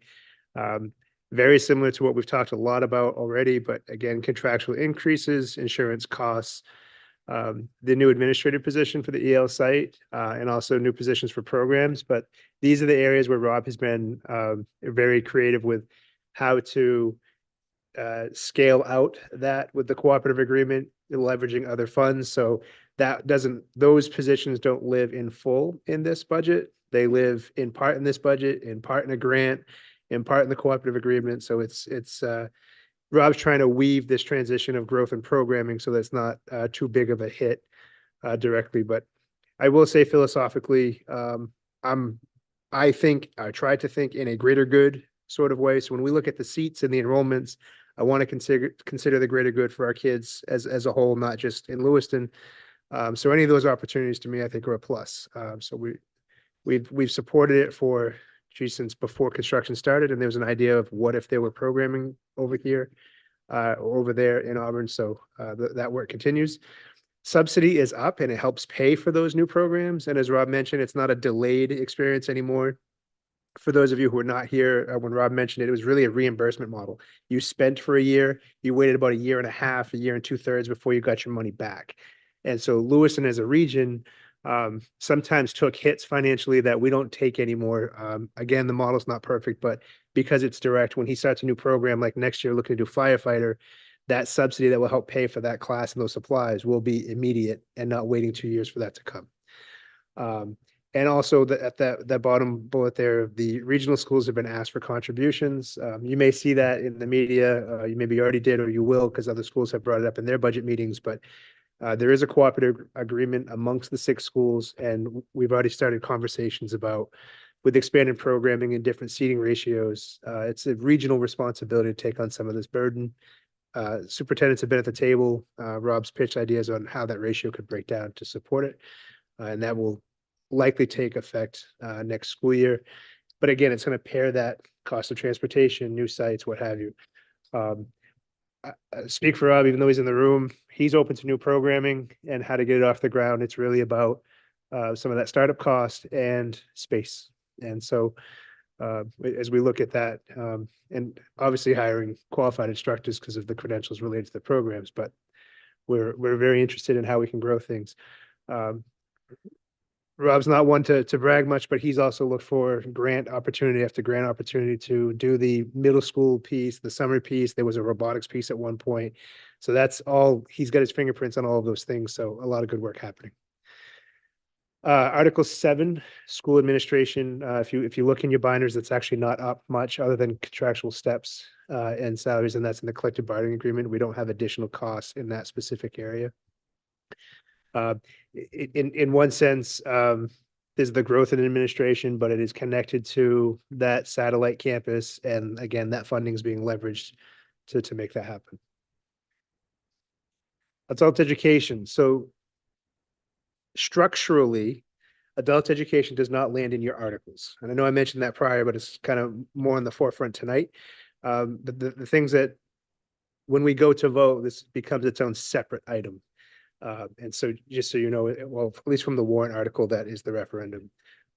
So we have articles 1, 2, 3, 4, et cetera. And then you have adult education, which functions separately. We include it because it's all part of our process and it still requires the vote.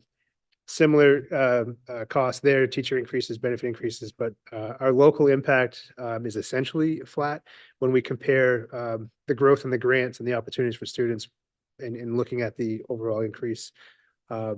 It's still in a pretty healthy place. So I will pause there on those items and then talk about my next slide, which is where we start to transition from overview items and trying to take in all that is in your binder and in the lines and the different sections of the reviews. And tonight I have some more categorical things that we can pitch to you to start talk about. What are we looking to do? What are considerations for reductions? I said when we started this process that we would get to points like tonight and some of our next couple of meetings, which will be more challenging, I think, but we have to make reductions, in my opinion. I work for you, so ultimately that's part of it, but I want to just share out loud that I don't think it best in the grand scheme to bring the $14 million increase to the city council and ultimately voters. I think that would be a challenge. So we worked together with the management team with input from them and also some of our departments. And I avoided going into line specific things because this can create big feelings amongst staff. Some of the things that we will have to talk about at some point are not just overview potential reduction type conversations, they're people. And so before we jump into those kinds of areas, I wanted to do overview first and have more conversation. As you know, Monday we meet with the city in a joint workshop. The items that I have here that reflect $2.3 million of reductions, we are prepared to do in the budget itself, but not without some hesitation because of the impacts. But I do want to review some things without, and again, sorry, I don't want to dive into specific details, at least in a public sense, because we could be talking about individuals, and I think we want to be thoughtful about that. But there are teacher positions at the elementary, middle, and high school. Some of them proposed new, some of them based on enrollments. Sublines, I mentioned earlier in the process that we look to double those because of what we have been using in ESSER funding. ESSER funding is gone. So we took those doubling of those lines and I extracted additional funds out of that, at least as proposed. But how much and how dangerous that is they are both factors. We had included next step transportation. That was about an $80,000 item, $79,000 item. In that we have things that work now. It's not ideal. Kids can walk up to the high school to catch the bus. They have a different drop-off schedule because of the way the timing works for all the other schools. It's feasible the way we're doing it, but it still feels like as their enrollment has now exceeded 100 students, at some point, we're going to have to say, we bus to and from. Philip and his team do a great job of figuring out some of the anomalies, using a van, what have you, but it's not ideal. Clinicians is on here. Those are newly proposed clinicians. We've not reduced at this level proposal, but those are some proposed both general and special education of people saying we need more clinicians. So they're built into your budget, but they are not currently filled or activated, if you will. Yeah. So just to clarify, when we heard, and I don't even know if they're the same thing, but when we heard our principals come up, pretty much every single one of them said something about interventionalists. Is that your clinicians line that you're talking about, or is this something completely different? No, so clinicians is separate. So clinicians would be more of your therapeutic service providers that meet with students from a therapeutic perspective, Okay. clinicians. We do have on here, I put reading supports, the next one down. That would be those intervention type folks that principals are saying they need. Okay. And to me, this is the stuff that gets hard when we do these kinds of budgets. Interventionists help elementary school kids know how to read and do math.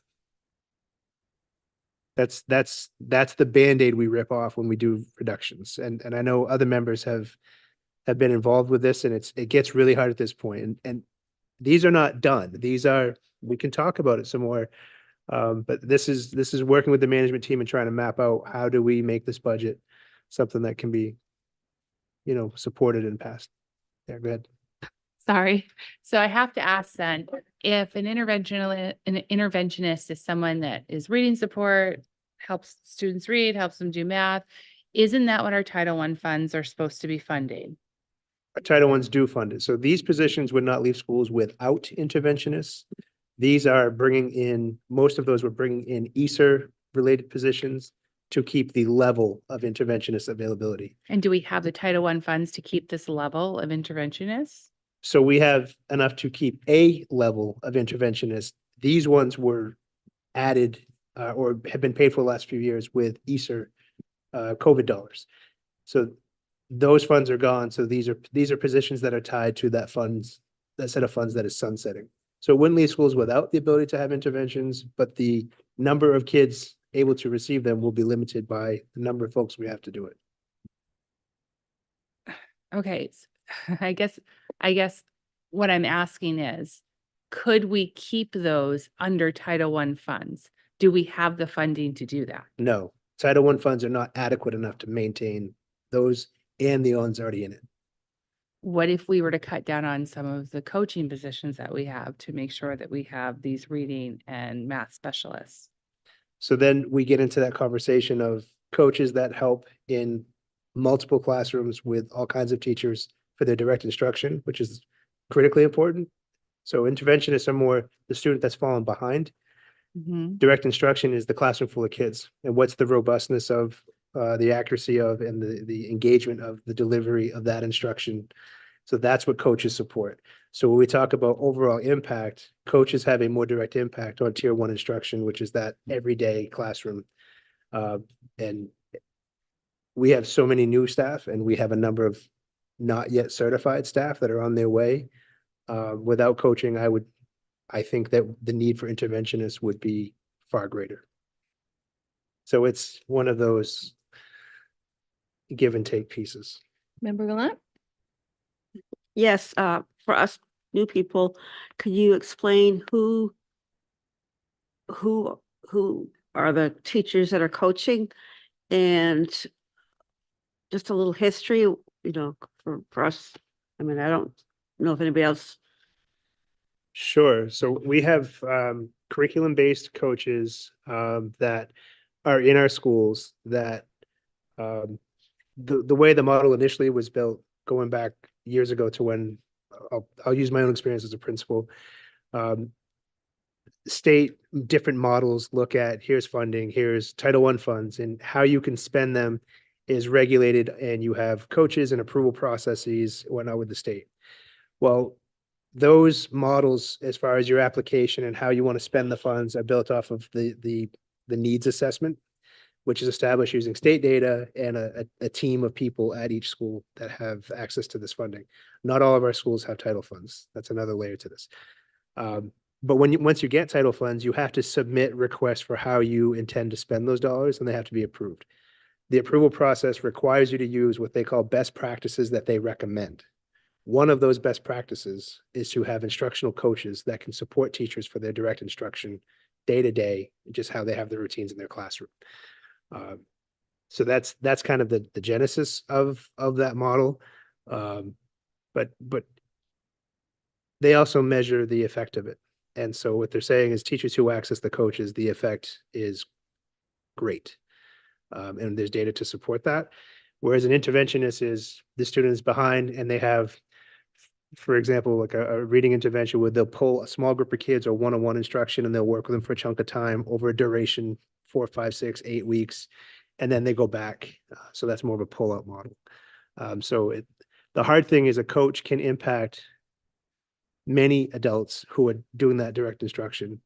An interventionist can impact only so many kids a year who are falling behind. I think they're both important. So to continue with that, are the coaches teaching? Are they mentoring the teachers, or are they teaching? Do they have classrooms? Yeah, so coaches are doing what they call coaching cycles. So they go into a classroom, work with a teacher, they help them with reflection, they help them with routines, they help them with curriculum delivery, and trying to create that efficiency and engagement within a classroom so that teaching and learning is more effective within that space.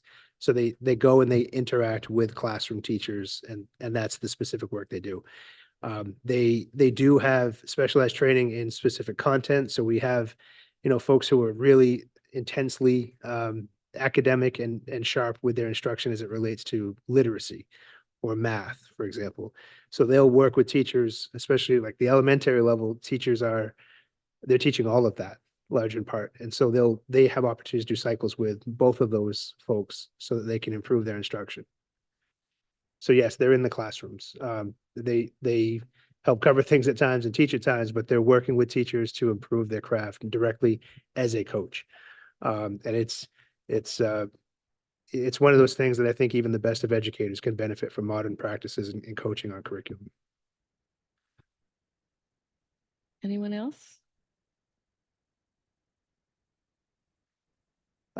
We have restructuring Article 5 supports. So we, as you know, have a couple of openings of things that either we made an offer and it was declined, or we didn't fill for whatever reason, or someone has stepped away.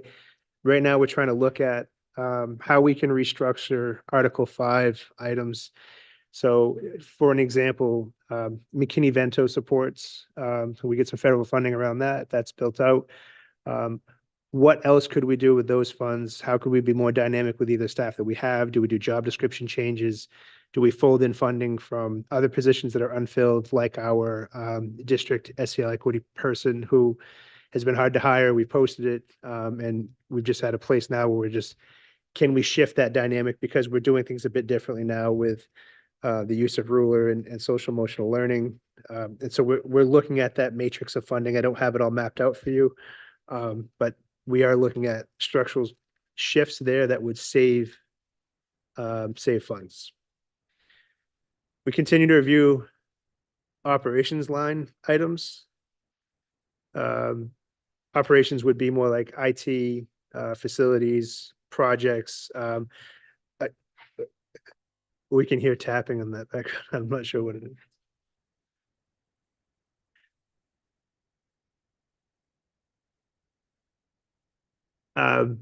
The operations, like for example, Director Bro shared the other day on Monday that the flooring in the high school that looks really nice and how we might do that at LRTC.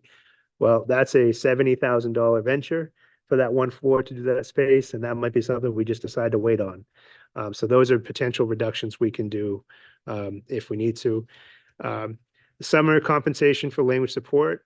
So prior to the additional subsidy around hardship for our enrollments, we were looking at budgeting to have our language facilitators work year round.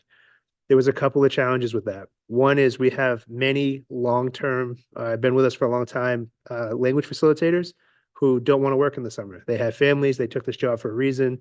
So forcing them to do it felt a little tricky. But when we got the additional hardship funds and we're able to hire more of the, I call them cultural brokers, but the facilitator positions, I believe they can function in the summer in the way that we don't have to add funds to do it with the language facilitators. So I think we can cover the same level of support, but reduce that. That was a $65,000 item. We had put in additional school resource officers. I want to be careful how I say this because I don't want people to perceive that we're reducing what we have. We have 3 currently. We had budgeted for 2 additional to make it 5. And in this reduction total, we have taken the additional 2 out, maintaining the other 3. Good. That's okay. Thank you. Never heard. So I understand. I don't want my taxes to go up anymore either, but this for me is just a hard one for me to swallow. So currently we have 4 elementary schools with no SRO that is there at any given time. So you have 4 elementary schools with a lot of students that have nobody there in case something happens, which is really hard for me to swallow, especially because I have 2 elementary students. So you have 1 resource officer for the elementary schools. So which is, and I was doing a little math here while you were talking. So that's 2,724 students, and there's 1 SRO for all of those students. You have 1 SRO at the middle school, which covers 714 students, and you have 1 SRO at the high school, which covers 8,825 students. So with these 2 additional positions, you could put another elementary resource officer and another at the high school, which I think is very much needed. We see things here every day as a committee that blow my mind, and safety of our students should be our number 1 priority. So this is a really hard one for me. And honestly, and I'm going to ask you for this, if you are thinking about eliminating these 2 additional positions, I would like to see some stats, like how many calls they get, how many issues they are dealing with, how many times McMahon, Geiger, Farwell could use a resource officer but doesn't have one on site. Like, I'm just really, this is a really hard one for me to swallow because student safety is such a huge thing. Like, is the SRO at the high school completely overwhelmed that there are half the calls he can't even get to, or half the times that he's needed he can't even go because he can't split himself in 2? Who covers when no one's there? So if an SRO is out, that means there's a school that doesn't have a resource officer. So if the resource officer is out at the high school, you have 8,825 students that don't have one. I mean, that just blows my mind. That would be like Lewiston, the city of Lewiston, having nobody there from LPD to come and help you. I mean, I just can't. And I understand we're in a super tight budget this year, but it's scary. It's just, we live in a world now where it is scary. It's scary for parents to send their kids to school, unfortunately. And we know as a city, things can happen like that. Things that you don't even expect are going to happen. And these are young children. Like, these are our babies, and we're sending them off and hoping that you protect them. And they're potentially sitting there not protected. And that's very, very tough for me. So I'll add to it, but then I want to share something else also. So our SROs, they do lots of things. I'm a supporter. I think I've made that pretty clear publicly. We know we have a lot of campus to cover. I also think that their most important role is to continue to build relationships with students and have the law enforcement aspect of the work that they do not just be, when the blue lights are on and the bad guy is there to do whatever they got to do to keep people safe, but that it's relational and it's not. It's more about public safety and having those good relations. So that's a piece. Another piece is that person who does elementary. That's an instructional role where they're going school to school and trying to hold sessions with students to do this. So that role is already not available to do more of that security presence type approach. But this is going to be an uncomfortable statement, but while I want our kids to be safe, and I do think that's the first priority, we live in a world where safety has to be on our minds everywhere. And I know you know that I'm not speaking just to you, Member Hurd. I think anybody listening would appreciate presence everywhere. But it's not feasible financially. Certainly I can support more because we put them in the budget on purpose, but I also think that when we're talking about the tier 1 instruction and keeping kids able to read, I think that somehow in this long-term journey of our lifelong efforts, that kids who can read and do math and approach life with some skill sets will make better community. And so it's like this long-term, dream of mine, but I've always been a supporter of SROs. I think the folks that we've worked with over the years have done a fantastic job. There's a reason we put them in, but it's hard to leverage one over the other.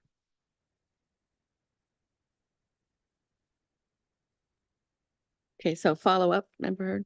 Thank you. So I know you said it's also important to create those relationships. And I think as a district, we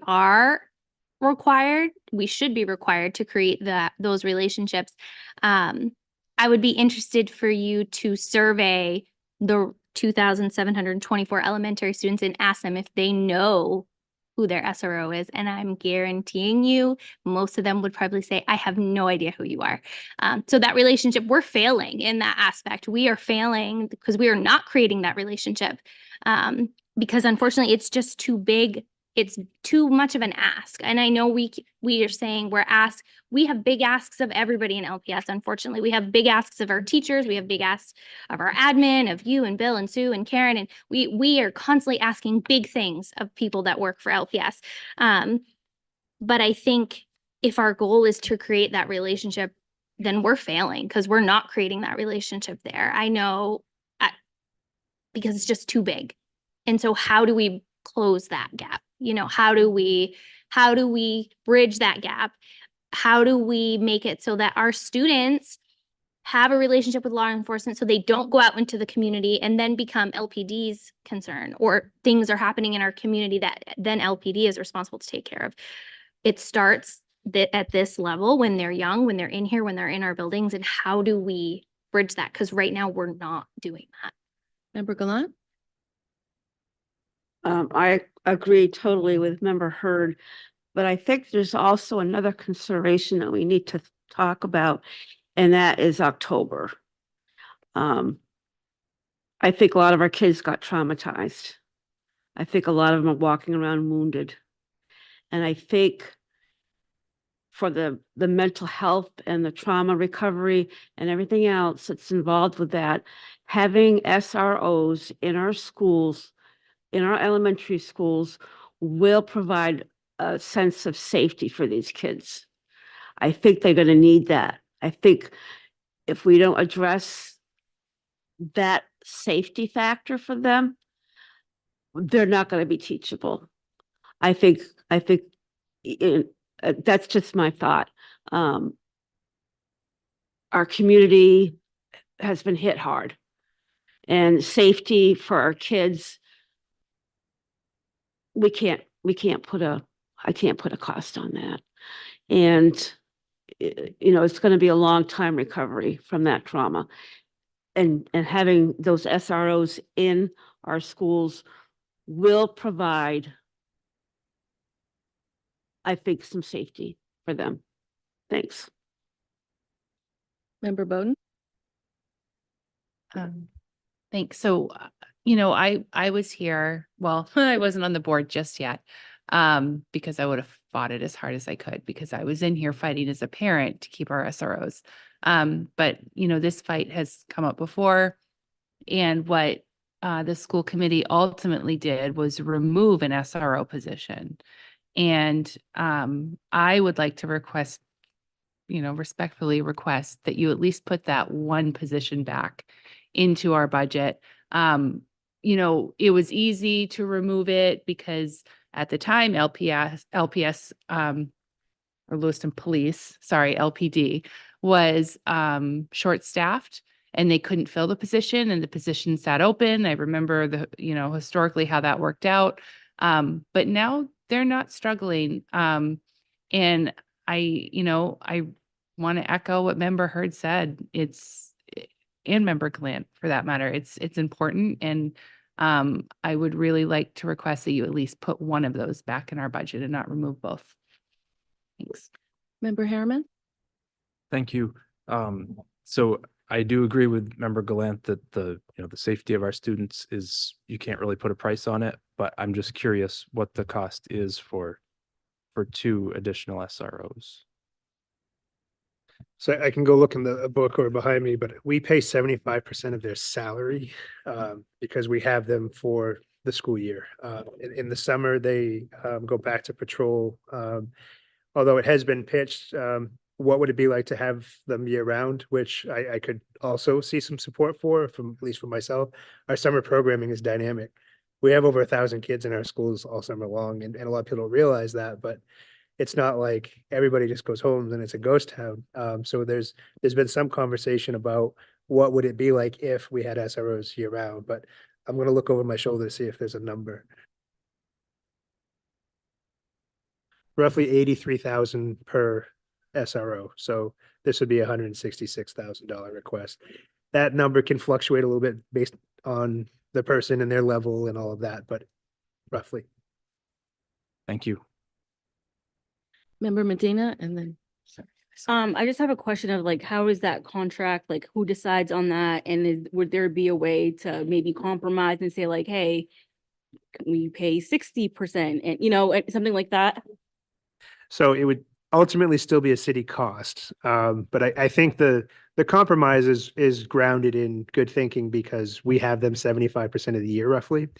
And so that's how we got to that number. I actually think between city picking up some of the cost, because there are benefits and things like that are not necessarily part of that number that extend beyond that 75%. So it's cost-wise, the 75% of their salary is a pretty good deal considering what they provide. Member O'Loughlin? I just had a process question. So right now, I guess I'm just generally not sure what our role is. Are we discussing these items and how to direct you, or? Yeah, because my engagement, I think, would be a little bit different throughout the list, to be honest, if that was the case, but I'm not quite sure of the role. Yeah, so I think it's a good question. So from a process perspective, we're at that point where we've gone through the overview of the budget, and I start looking for things that I think between talking to management and other departments, we could reduce by if ultimately it were the will of the committee. But as we go through items like this, it's good for me to have a sense of direction for when I go back to do more. So if, for example, it feels to me, and we don't vote on these things one at a time, but it feels to me like there's at least enough support here at the committee level to add one back, that I could do that or not reduce by these, but come with the number that reduces by one. And then when we talk more detail, which would be more like next Wednesday, we'll start looking at real specific things. And the challenge at that point is we get to a point of a hole, and anything that stays in adds, and anything that doesn't reduces. So I would appreciate dialogue around these items, and when we get more specific, definitely. So if you have thoughts, I would take them. And I guess what I try to do is get a sense of consensus and feedback. But this isn't the end all of that thing. So there'll be another, I don't want to say another round per se, but when we get more specific on trying to get to a number, whether it's the committee's will to go up, down, what have you, I'll continue to bring recommendations and you can start to say, shoot them down, or support them.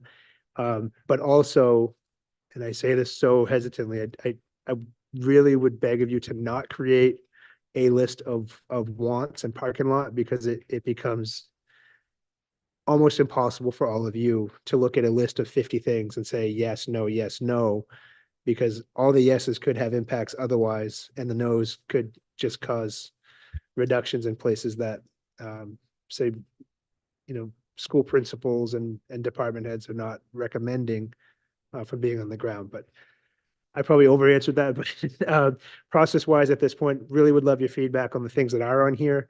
But you will have another opportunity with greater detail to provide sharper feedback. And ultimately, we have seen when we get to a place of, is it in or out? And sometimes the number of what the committee is comfortable bringing to the council drives some of those decisions of, I want to say yes, but we are just at a threshold that I don't think we can.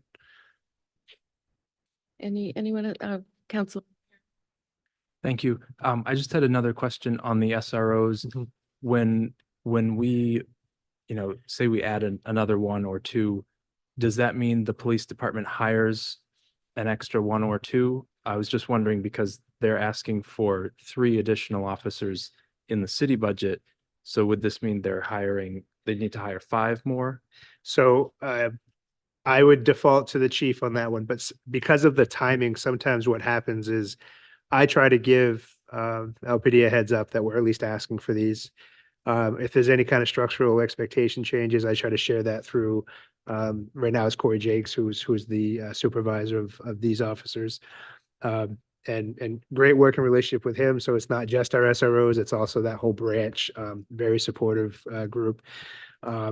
So my anticipation, Councilor Herman, is that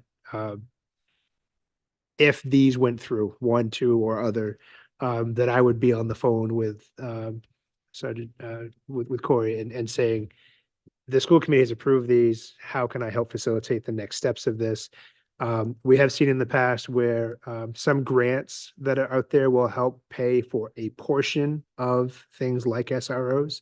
So we leverage those things when we can. So if we have the opportunity, we can apply for things. So it could be a delayed start. We try to look for ways to make it happen. So there's a heads up, but I would say that those 3 are not part of this from that budget proposal. It would be a bit of a cycle of funding. Thank you. Thank you. Okay.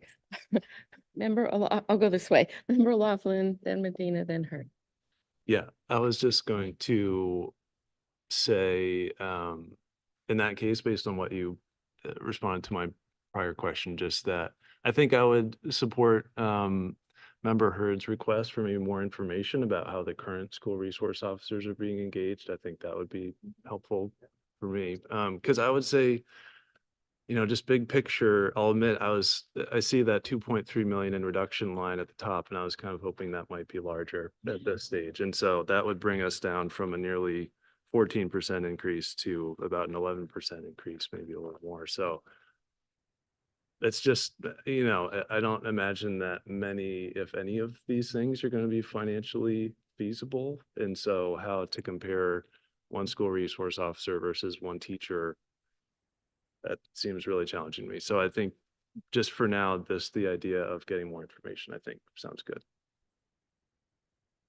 Member Medina?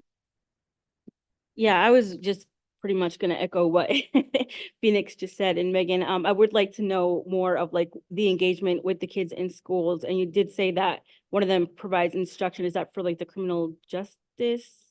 No, so that's the elementary level. They do some, it used to be DARE. It's a different model now. It's a little different than DARE, but there are some instructional components at the elementary level with 6th grade. Okay. Yeah, I just, I know that some people have a lot of feelings about police officers being in the schools and things like that. And I personally, I was one of those kids when I was younger that was like scared of the police and things like that. But it took being exposed to like to expose to good police officers to know like, hey, yeah, they're human too. There's good and bad people, right? And so I think that exposure is important, especially in building relationships, but I don't think that it only needs to be in the schools. It also needs to be in the community, which I know there are efforts, but I would like to see more of that. I also attended the Lewiston Citizens Police Academy, I think it was called, which, you know, I learned a lot from. I went with some teenagers that I used to do BHP work with, and they got a lot out of it. And so like, even if we could do something like that, maybe at the middle school and high school level, I think would be really cool. But yeah, just curious to learn more. Sorry, it does that. I shared, this is a bulleted list, from the SRO at the high school. And this is just kind of tracking a couple of days. But you can just, it's hard to see up there, so I'll just kind of shuffle through it. I don't know that we have like call data specifically, because so much of what SROs do is not a call. It's preemptive of the call, it's problem solving, it's relational, it's kids reporting things before something, you know, gets bigger than prior. But it says morning bus, student traffic, assist administration with a runaway student still attending school but staying with friends, meeting with guidance referencing a concerning student email, possible domestic violence in the home, assist PD with concealed weapons permit application from a former student that was a recent grad. Met with the store next door rep to reference the runaway student above, follow-up call with DHHS reference referral, and that's a number for their file system. Assist admin with student disturbance, lunch, work with the Navy recruiter to meet and greet students, follow up with the runaway student, ID next step students entering the building early, part of that walking up to catch a bus piece, afternoon bus, student traffic. So that was, you know, about a week or so ago, 2 weeks ago, just over a week ago. Next day, morning student bus traffic, follow up with parent referencing a missing child, couch surfing with friends but attending school, meet with parent referencing bullying consequences, follow up with admin about the above incident, met with the athletic director for not athletic, excuse me, AD must be the person. AD in my head just jumps to athletic director, that is not the athletic director. Assist with students roaming the hall, monitor lunch. And when our SROs monitor lunch at the high school, there's 380 people in there, just throwing that out. And that is a place where idle hands can get busy, or it can, there's a lot of eyes on. So if you're in a high school student, the place that you could engage in physical violence, a fight, a dispute, lunch is often a place where it happens. Let's see here. Met with special ed referencing a home visit, afternoon bus traffic. So Jeff went on to do this. Jeff's at the high school. He did it for about a week. You can see day to day, there's a lot going on. And the level of things that they're helping with, sometimes they're law enforcement, sometimes they're just community. But we have one of these that's similar for Keith Cowett at the middle school, and we have a similar one for Ken. So to try to, this is something I would have showed later, but since it was asked for and I knew I had it, I thought it'd be helpful to put it out. But they're busy and they're helpful, and again, it's about community and yeah. Well, you know, some of the best feedback we get about our cameras and sensor needs are from our SROs, who are like, you know, this is a problem area. And this is an area that you have no supervision, and they have a different lens on it than say a teacher or a school administrator might, because they help monitor those things. They also do video searches. They also do school related trainings. They are the local pro for kind of incident response if it's a school related thing. So they have familiarity with the school and the physical space. And you know, for like officers that don't, you know, God forbid something happens at the high school, Jeff knows that school and the grounds and the doors and the stairs. Whereas someone on patrol, they might know the school, but with additions and moving of classes and alterations, he knows it inside and out, whereas others would not. So I think there's incredible value to that too. Member Hurd? Thank you. So I did want to say, I don't want you to feel like I'm coming at you, but you knew that I was gonna come at you. You're not coming at me. You're coming at, how do we reduce this budget? I just don't want you to feel like I'm coming at you. And I do want to say, like, I don't feel like any one thing is more important than the other. You know, I know reading and math and instruction and multilingual and all that stuff is super important, but I think you kind of just drove the point home there a little bit. Most of those stuff is based on around community and creating that familiar. Yep, that word. Can't talk tonight with, yeah, it's late with students and law enforcement. And if we can bridge that gap in our community, I think we owe it to our community to try and do that as much as possible. So I think that's really all I had to say. I guess I don't really need any more stats if you said there's no like stats or calls or like those types of things. I was just trying to find something like that is very helpful to show like what a day to day looks like. And I don't know if it is possible if we're not going to put another, if we come down to the final decision that we're not going to add an additional position, I would ask, and I don't know if this is a you ask, I don't know if this is LPD ask, but I don't know if it's possible to have a more of a schedule for the SRO for the elementary schools. I know his home turf is kind of Connor's, but if it could be like once a week he visits the other schools or some sort of something just to help with that community feel, you know, and not just with the students community feel, but also the general public. I know just talking to other admins at schools, because he doesn't tend to be in those schools as often when his vehicle is seen there, admin is fielding a lot of calls of what's happening. Is there emergency? What's going on? Do I need to come get my kid? Like there's like, it almost creates this hysteria in the community because it's not a normal thing. So how do we get that to be kind of more normal? Thank you. I would like to argue for sublines because it seems like given everything you've told us, and the FMLA, the paid family, so it's PFML coming in, the sublines are going to end up being a linchpin. So maybe there's a way to deal with that when the time comes in some other unspecified funds. Maybe that's the plan, but something has to be planned for that. So, yes.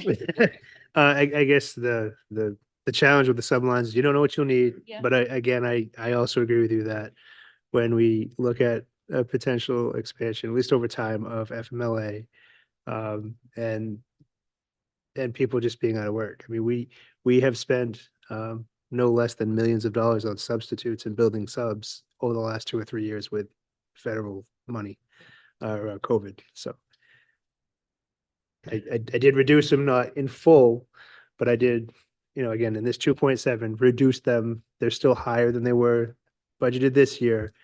I still worry it's not an adequate amount. What would happen from a budgetary perspective if we hit today next year and we were out of sub money? I would be looking to either freeze other purchases using unfilled position dollars. We're not going to go without subs, but part of what we do when we get those budget statements of, what percent have we used and looking at the projections and the rate at which we're using things comparing to last and prior years, that's when you get into those scenarios of we have to make budgetary shifts to compensate for other things that we are seeing that might be a shortfall. So Thank you. Anyone else with? Are you going So we through the should keep list? going. Yeah. yeah, I'll keep going through the list, but I also want to mention, I thank Member McLaughlin for bringing it up. If there are other items on here or other items you're thinking about, please don't hesitate to bring them up. So the additional special ed, there were position requests for like a CDS coordinator, someone that would be essentially admin level to just oversee all of this shift and transition. We still don't have the rules on that, if it'll be approved or when that will occur. I do envision at some point we're going to need that. I don't know if next year is the time. There are also some other support positions like our outplacement coordinator, who went from having 100 students in that caseload to 133 and 50 that they're coordinating tutoring for. That job doubled. And it was hard to do then.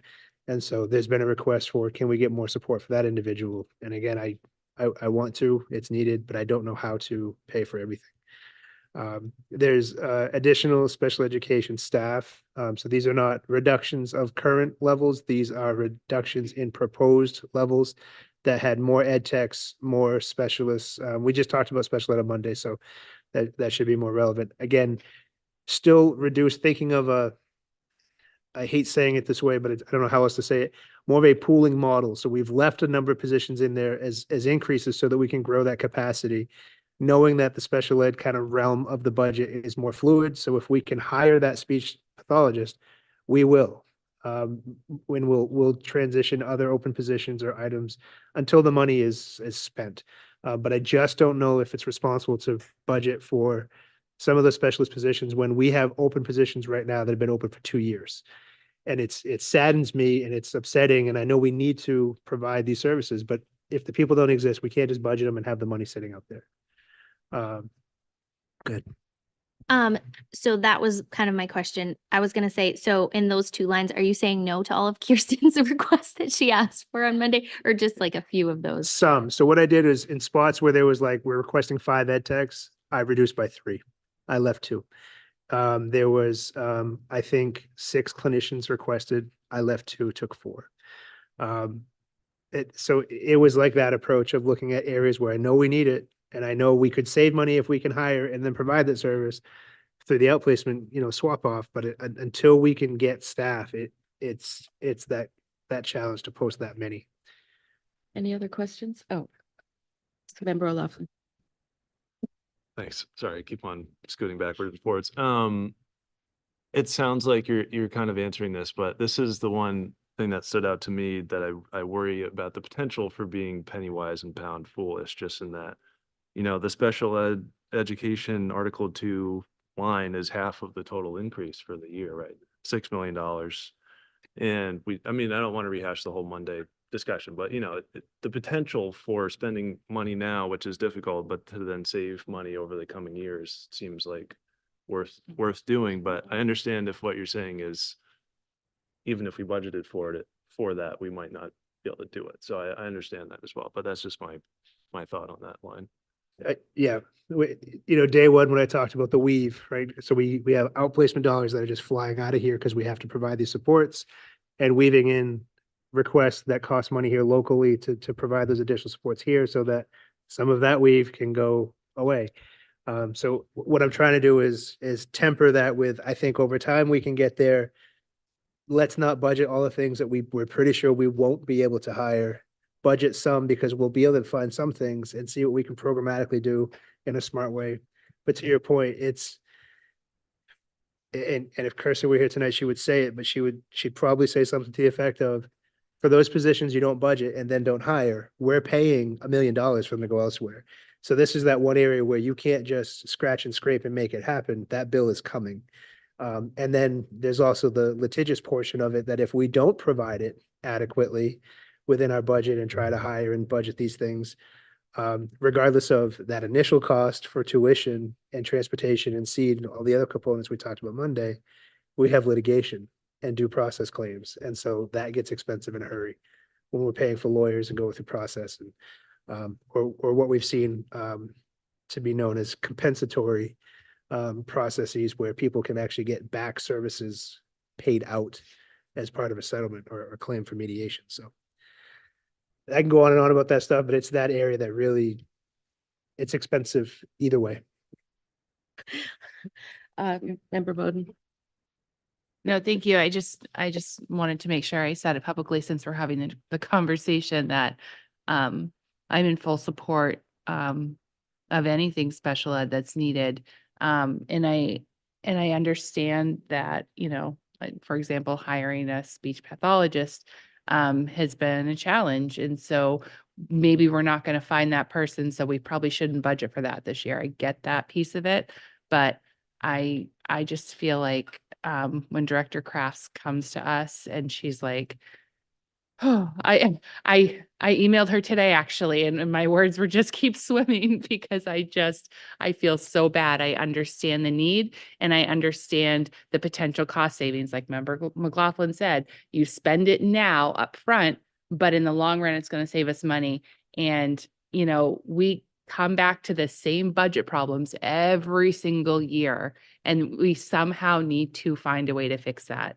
And I'm all for staying as fiscally responsible as we can and supporting our constituents who are taxpayers in the city who don't want to see their taxes go up. I understand that, but at some point, something's got to give. And if special ed is that piece that is going to, in the long run, save us money, then that's where we need to invest it. So I just want to say publicly, like, I'm in full support of everything Director Crafts put before us. I don't know who was next. So Member Gallant and then Member Hurd. I agree with Member Bowden. Member Bowden. And to the point I made last Monday, what's today, Wednesday, is that if, like, I mean, I talked to Tim, my husband, about this situation. I figure I can talk to him about this. This is not protected information. And he agrees that he understands, and I'm hoping, other council members will as well, that you have to, if you're going to do a slow increase, you're going to be paying for that. But in the tail end, you're going to be saving money. So I think we can give our people credit for understanding that. I think I think it's a simple thing to understand. Yes, we have to spend this money in order so that we can get back this money. And so I fully support that. I can't, I mean, I feel like I can fully. And yes, talking about public information with a counselor is fine. Member Hurd. Thank you. So these specialist positions, like speech pathologist, stuff like that, do they fall under our collective bargaining agreement? How does that work? So some of the specialist positions, some do, some in the teacher contract, and some are not part of the teacher contract. The Okay. roles do vary. I think I know where you're headed. And so this is a conversation we've had in and around what could we do to attract those folks. That's an ongoing conversation. If we offer more money, we would attract people. We've had people tell us after interviews that once they hear the salary number based on the collective bargaining agreement, that it's just not enough. They would come here, but so we at some point are going to have to, and we've already started working on this, crafting this model of housing more special programs. Where would we put it? And what leverage points will we need to make, like not violating a CBA, but compensating people more or differently, or some kind of agreement to attract them here and take care of them and keep them here. But what leverage point does that create to save us what dollars by not sending kids elsewhere? And so that's work that we've already started to do. So yes, I am in full support of that. If they are not covered under the collective bargaining agreement, you give them the moon if that's what they decide that they need to come here, because the fact that half of our budget is special education, it tells you right there that we have to invest in that. That is our biggest, that's our golden egg. So we have to invest in that in order to be able to effectively, maybe reduce some of our spending and if we're looking to reduce our budget, that you have to start there. So I would be in full support of anything that does not fall under the collective bargaining agreement, to have conversations about what can we do to entice those people. Not that I want to pull them from other special purpose schools in and around our area, but if that's what happens, then that's what happens. And I'm fine with saying that, like, sorry, but I will say that I'm quietly competitive. yeah. So I mean, if you're already looking at that, great. If you're not looking at it hard, I would urge you to look at it harder, because if we can save money in any way by keeping our students here, or even attracting others, would there be a possibility if we had speech or OT or PT or whatever here, that other students would be able to come here? So potentially, and that might play out as a regional approach to CDS, but we have so much need that if we can get 3 tomorrow, we can fill their caseload. So I urge you and Kirsten to do that if possible. Can we politely request that you do that? That's ongoing work, but any substantive change like that, we would definitely bring to you before we enacted it. It gets expensive, but again, it might be worth leveraging for that long-term payoff. Okay, I guess we can move on to LRTC. This I kind of mentioned earlier, it's not overly complicated, but Rob's looked at how he can leverage some grant funding so you'll see in the budget like that director for EL and that explorations program, they'll be in the budget, but their overall cost will be shared with the grant. So you'll see again that Rob trying to have that tiered approach to expansion and making things work effectively. The next one is elementary athletics. We've had elementary athletic stipends buried in our budget for many years. They have not been used in many years. The hard thing is when we found them not that long ago, we were wondering, what about putting those back in place? We had after school programming, whether it's sports, intramurals, what have you, and be able to use those stipends to pay people to do those things. But again, where are we reducing? And so something that's been unused for some time felt like a component. The last one on here is summer school. That's based on actual. It's not a complete reduction of summer school, but we have been able to leverage, I want to say redistribution, but reallocation funds from around this time of year, the state will say, you can apply for reallocation dollars to be used for summer school. And we chase those things or other grants that we can leverage. When we've done that in the past, we've been able to save like on transportation costs, whatever the grant allows for. So we've saved locally. So my cautionary tale to this is I believe that's a number that we can reduce by safely and responsibly. But in the past, when we leveraged different funds to pay for those dollars we didn't use in our general fund, that's what makes fund balance. So it's the leveraging where we can, but when we reduce it flat, we'll leverage what we can still, but it won't pay that difference and there won't be leftover dollars. So this is when we get into that multi-year approach, when we talk about the fund balance that exists, following the audits and all of that. When you need 5 million to start your budget this year, which is what we have, 5.1, and then you look at next year and you need another 5.1, the goal would be to reduce how much of that fund balance we use over time so that we don't look up one year and have no fund balance and have a $5 million problem as soon as we start the budget process. So again, every one of these with a caveat, and I know that it's hard, and I know there are things people are passionate about, and these are more categorical. I have more detail, and we're still working on what else could we reduce. I even posed philosophical questions to the management team. We look at things like a certain space that we provide certain things, and do we have that in every school? Is it working? Show me the data. And so we're having those conversations actively now, looking for ways to reduce this budget further. So I think 2.3 million is a start, but I'm also hearing some of these items are things that people would like to preserve, which tells me, well, I guess I'm looking for your direction a bit in that, is there a sense that 2 million, 3 million, like what kind of reduction are you looking for me to try to identify so that you can review, informed by the team? Member Gallant? Maybe I misunderstood that. Could we identify programs that we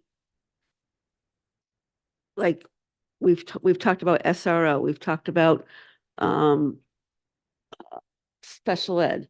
So we know those two things as of tonight. So we'll dive into more detail of what reductions could be specifically after our joint meeting with the city on Monday. Not on Monday, but the following meeting. And we'll start to look at we need a target number at some point. So I'll need some direction from the committee. I think after we talk to council of, we think this relative area is good feedback for you to have on where we should come in or try to get to, or other input. So these are not reductions yet. We've identified specific things that could result in $2.7 million in budget reduction. So excuse me, $2.3 million in budget reduction directly. And then we kind of move from there. But we've had years where committees have said, we're not cutting anything, leave it whole. We've had years where committees have said, find me $5 million.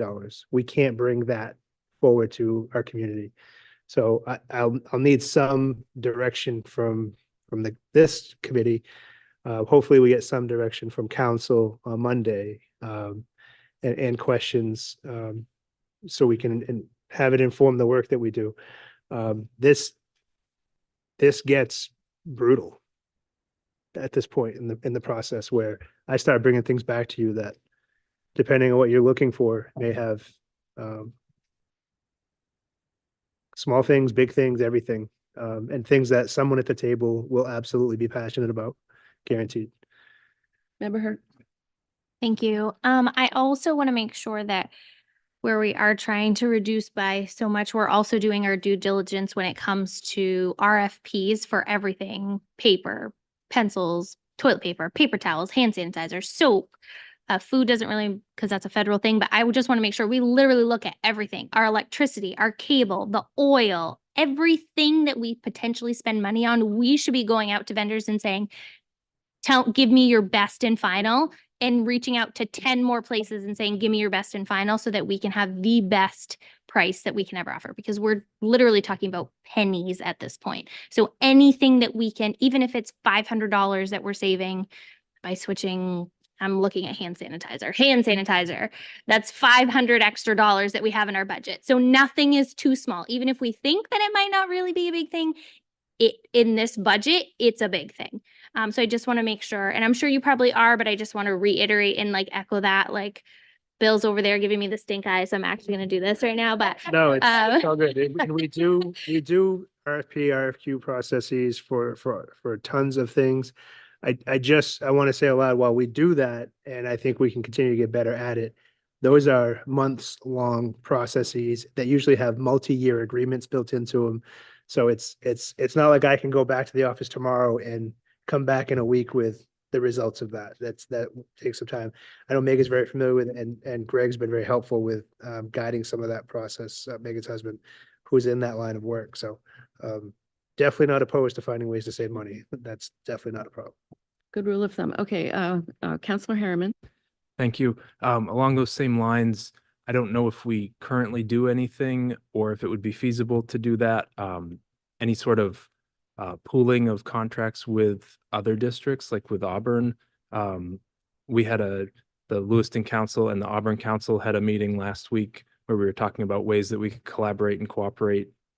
And that was one thing that came up as a possibility, is maybe we can go in on a bulk purchase of something and get a better price. And I don't know if that's something we already do, or if that's even possible.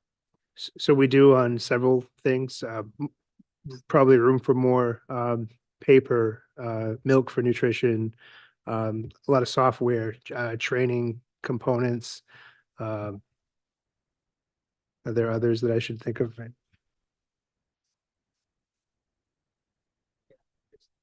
Oh, electricity, we have an agreement on. So there are some, but I think the leveraging purchasing power is something we can always be exploring. Any other questions? Member O'Laughlin? Could I maybe turn your original question back to you a little bit and just ask it, in your view, is this 2.3 million on the slide currently, do you view that as more or less the cap beyond which we're talking about laying off staff who are currently employed by LPS?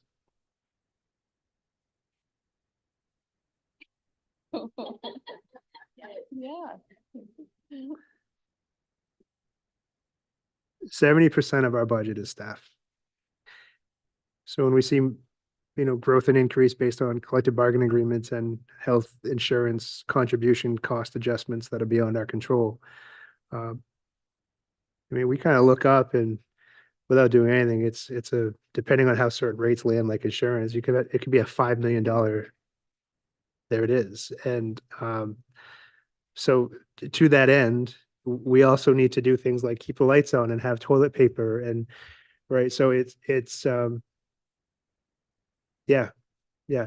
I don't know that we couldn't find other things to save more than the 2.3 that we put up here, but just the 2.3 I put up here, there's been some feedback that I don't want that on the list. So you get into that exchange of, do I think we're talking about people directly at this point?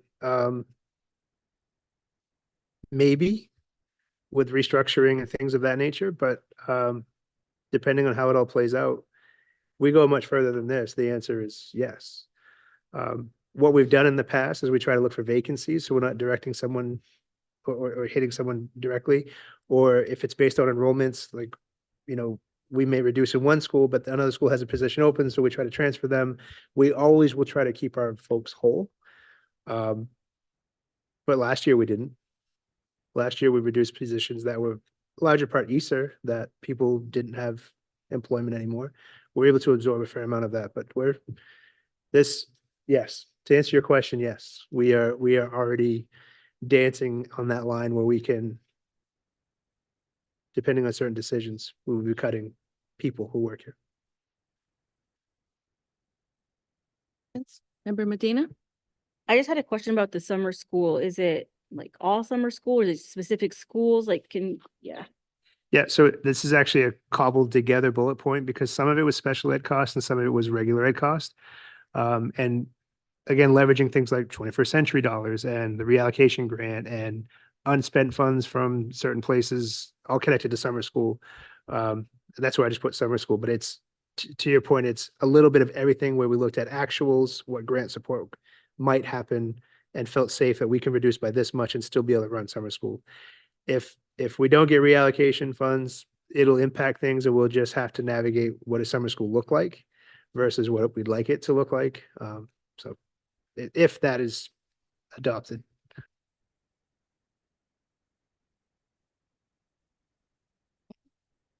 So that's all I had for tonight as it relates to the reduction conversation, but I would very much appreciate, so Monday we have the joint workshop. That'll be at the Green Ladle. I'll do an overview that is not as in-depth as what we've done here of all the articles in Adult Ed, so everybody knows what we're looking at. And then hopefully we get some questions, some feedback. You can bring questions and feedback. I'll do my best to get the information or answer as I can in the moment, but direction from the council, direction from the committee is always appreciated. Remember that ultimately what gets moved forward is subject to your vote. How the money is spent is your call. And then council can approve the number or not, and then it goes to the referendum if they approve it.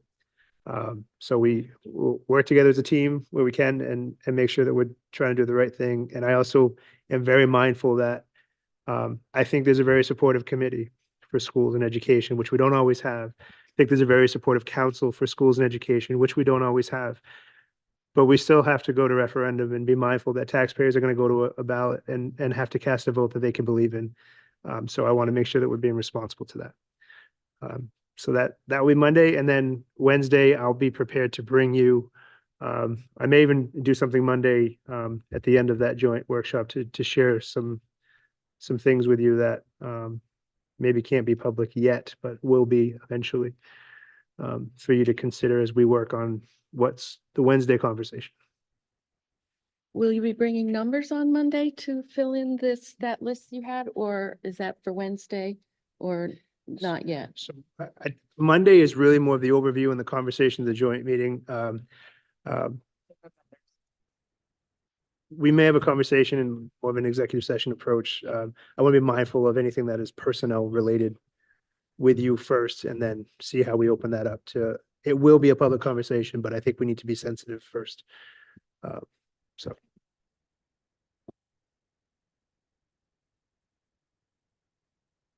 We're about to enter executive session. Will someone make a motion? I'll make the Member motion to go Hurd. into executive session. I'll second Don't that have motion. the Okay, so- MSR number.